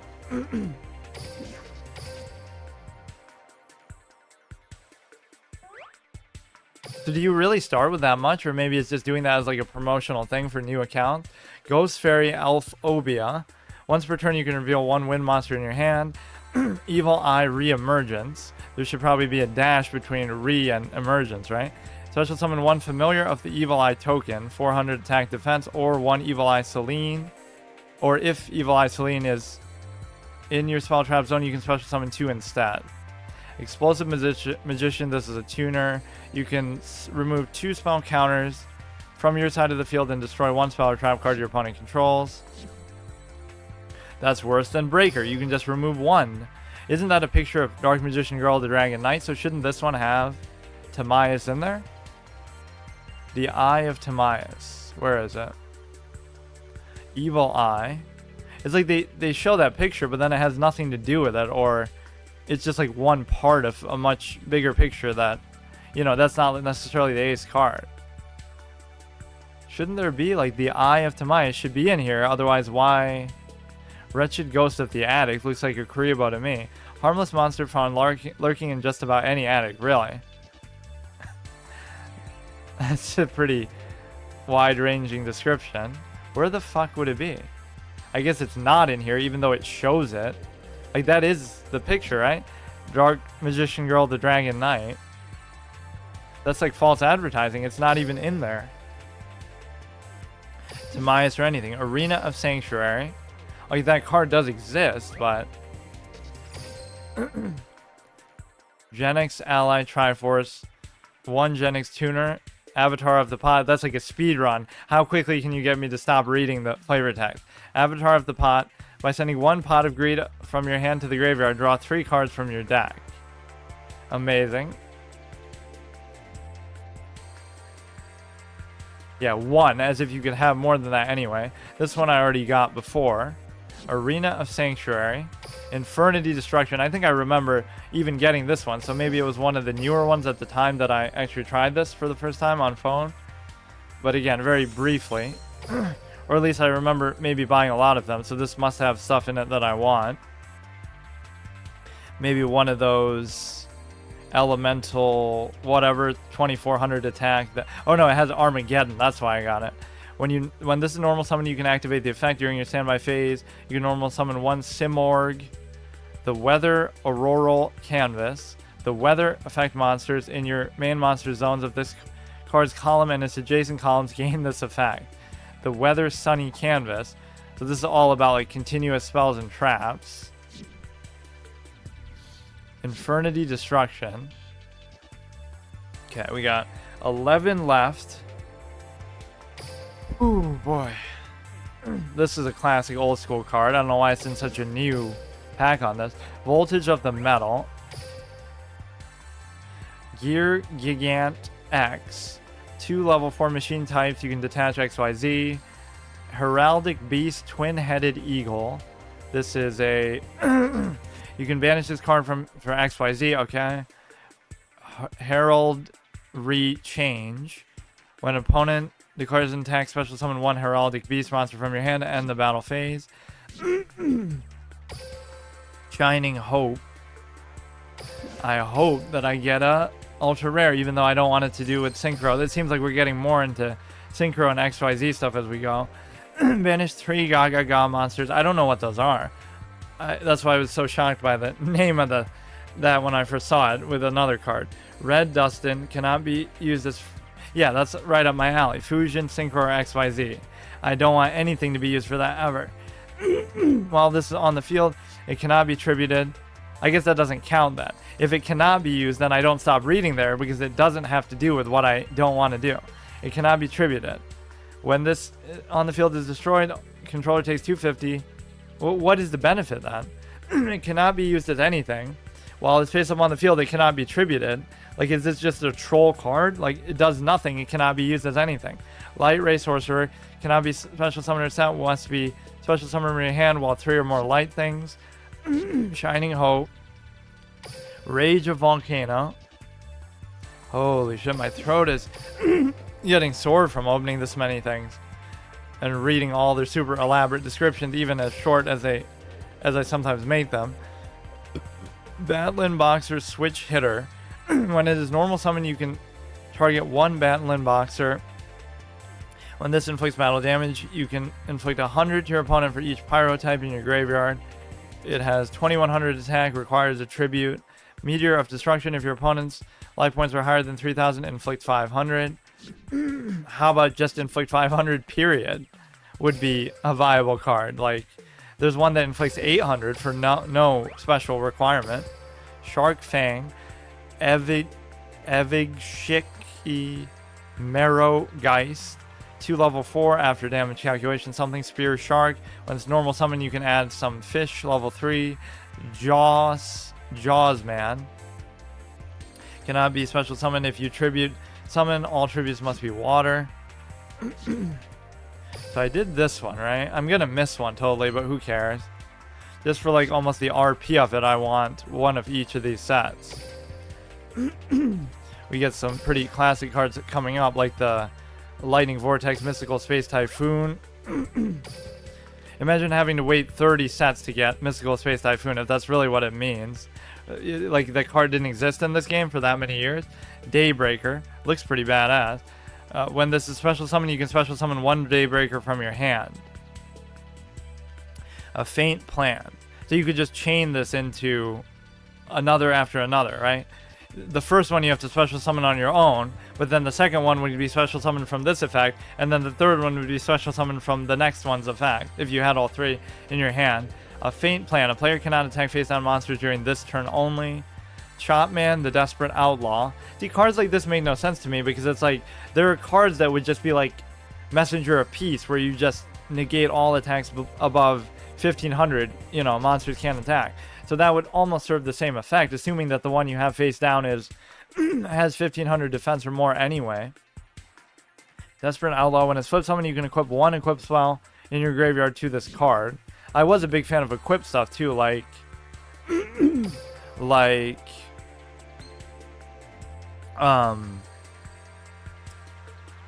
the Mage Power or whatever. Like, it gives you 500 for each spell that you have. Okay, this would be the next one. Infinite Ray. Star Seer Sage. Once per turn, you can send one spell card from your hand to the graveyard. Special summon one Star Spear from your hand. The Constellar Caos cannot be used as synchro material. Up to twice per turn. Think about how many thousands of cards must have that on there then. As soon as synchro became a thing, anything could be used except for the ones that say it cannot be used, as long as they meet the whatever requirement. Up to twice per turn, you can target one monster on the monster on the field. Increases level by 1, reduces level by 1. Downbeat. Tribute one face-up monster, special summon from your deck one monster with the same original type and attribute as attributed monster had on the field, but one level lower. You can only activate one downbeat per turn. So that was Infinite Ray. Sign of Harpies. I think I already got one of these just because I wanted Lightning Vortex. No, I didn't. I just noticed it. I looked at it. This is number 7 Lucky Straight. 3 level 7 monsters. Dice Versity. Once per turn, you can target one monster on the field whose level is different from its original level. Roll a 6-sided dice, and that monster's level becomes the same as a result. So a lot of stuff to do with levels, which I don't really care about too much. Fire darts, you can only, I guess that does tie into synchro, because it says like the level 2, level 4 synchro, whatever, required. You can only activate this when you have no cards in your hand. Roll a 6-sided dice 3 times, and inflict damage to your opponent's life points equal to the result of the die times 50 points. So what's the best case scenario? 6, 12, 18 times 50. I guess it could actually be decent, but I mean, very RNG heavy. Didn't give me the Lightning Vortex that you advertised. Give me a Mystical Space Typhoon. Yeah, how did they choose the pictures for these? Like, is that really considered the best card in this? It's certainly the most universally known card, at least. Anatomic Theory. Now we're getting into the newer stuff. Malakota, Netherlord of the Burning Abyss. You can ritual summon this with good and evil burning in the abyss. Must be ritual summoned. Dawn Turtle. When this is normal summon or flip summon, you can special summon any number of Dawn Turtles from your hand. Raging Iria. Once per turn, you contribute a water. Special summon one water. The King of Vermilion. No. Oh, did I accidentally do that for one of them? Because we're starting to get a little bit lower on gems. Maybe I accidentally... No, because then I would have seen all 10 packs. So they're starting to cost more. Some of the ones at the beginning only cost like 25 and stuff. Equip only to a power tool dragon. Okay. If a warrior type you control attacks the defense position, inflict piercing damage. Space Gate. Each time a monster your opponent controls attacks or is attacked, place one gate counter. Eternal Stream sounds like some people on Twitch, am I right? Who's the guy who went for 400 straight days or something? I don't get the point of that, because wouldn't you be asleep and stuff? Like, I never understood those kind of sleeping 24-hour streams and stuff. One of mine bugged out and said it was on for like 100+ hours, but it definitely wasn't, because then I would stream the next day as a separate stream. So how could that be the case? I don't get that. I could just leave one running, and I don't know. But I never understood the concept of that. You want to show like when you wake up, you eat breakfast, you take a shower, and you're just AFK on stream. You're asleep for 12 hours. Like, what the fuck? Baby Raccoon Tan. Flip special summon 1 level 2 beast type monster from your deck, except the same thing. Heroic Challenger. That's probably one of the most common occurrences of text in anything throughout all Yu-Gi-Oh cards, is like, accept the same thing. Do something to summon something except the card that is being used to do it. Double Lance. When this is a normal summon, you can special summon 1 Double Lance from your hand or graveyard in defense position. Cannot be used as Synchro. Cannot be used as XYZ, except when the XYZ is a warrior type. Phantasos, the Dream Mirror Foe. If this card is special summoned by the effect of a Dream Mirror monster, this card can attack directly this turn. It only has 1900 attack though. During the main phase, if it's in the field zone, Dream Mirror of Joy, you can tribute this card, special summon 1 Dream Mirror Fiend from your deck. You can only use it once per turn. Okay. Well, maybe if you could get 2 of those out, you could attack directly for 3800 in 1 turn, which could be good.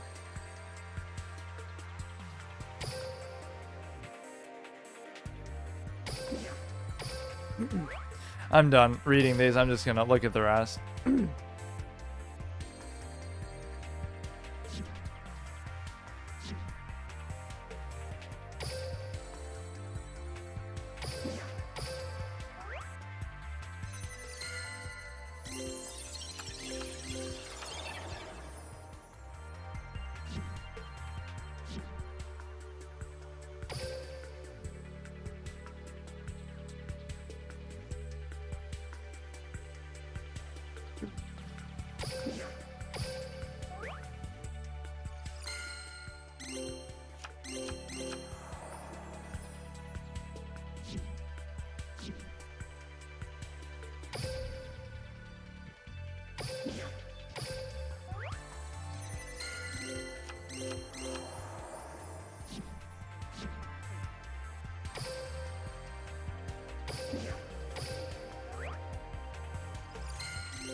Ooh, that's a nice one. Spirit Reaper. That's one I was looking for.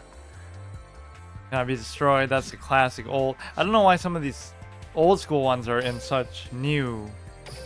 It even crashes it. That's how good it is. In some of these newer sets that they came out with. I don't know why that is.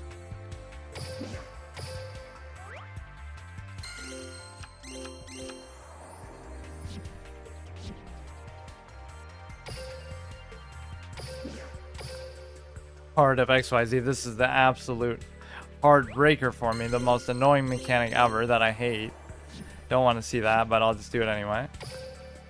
So, pretty interesting. So maybe next time I'll spend the whole time just building something with all these fucking cards that I got. Because it's going to be a lot. Cross dimensions. So that, oh, I thought there were 41. Oh, here we go. Makes it seem like it's not even there. By trying to make it look special and more noticeable.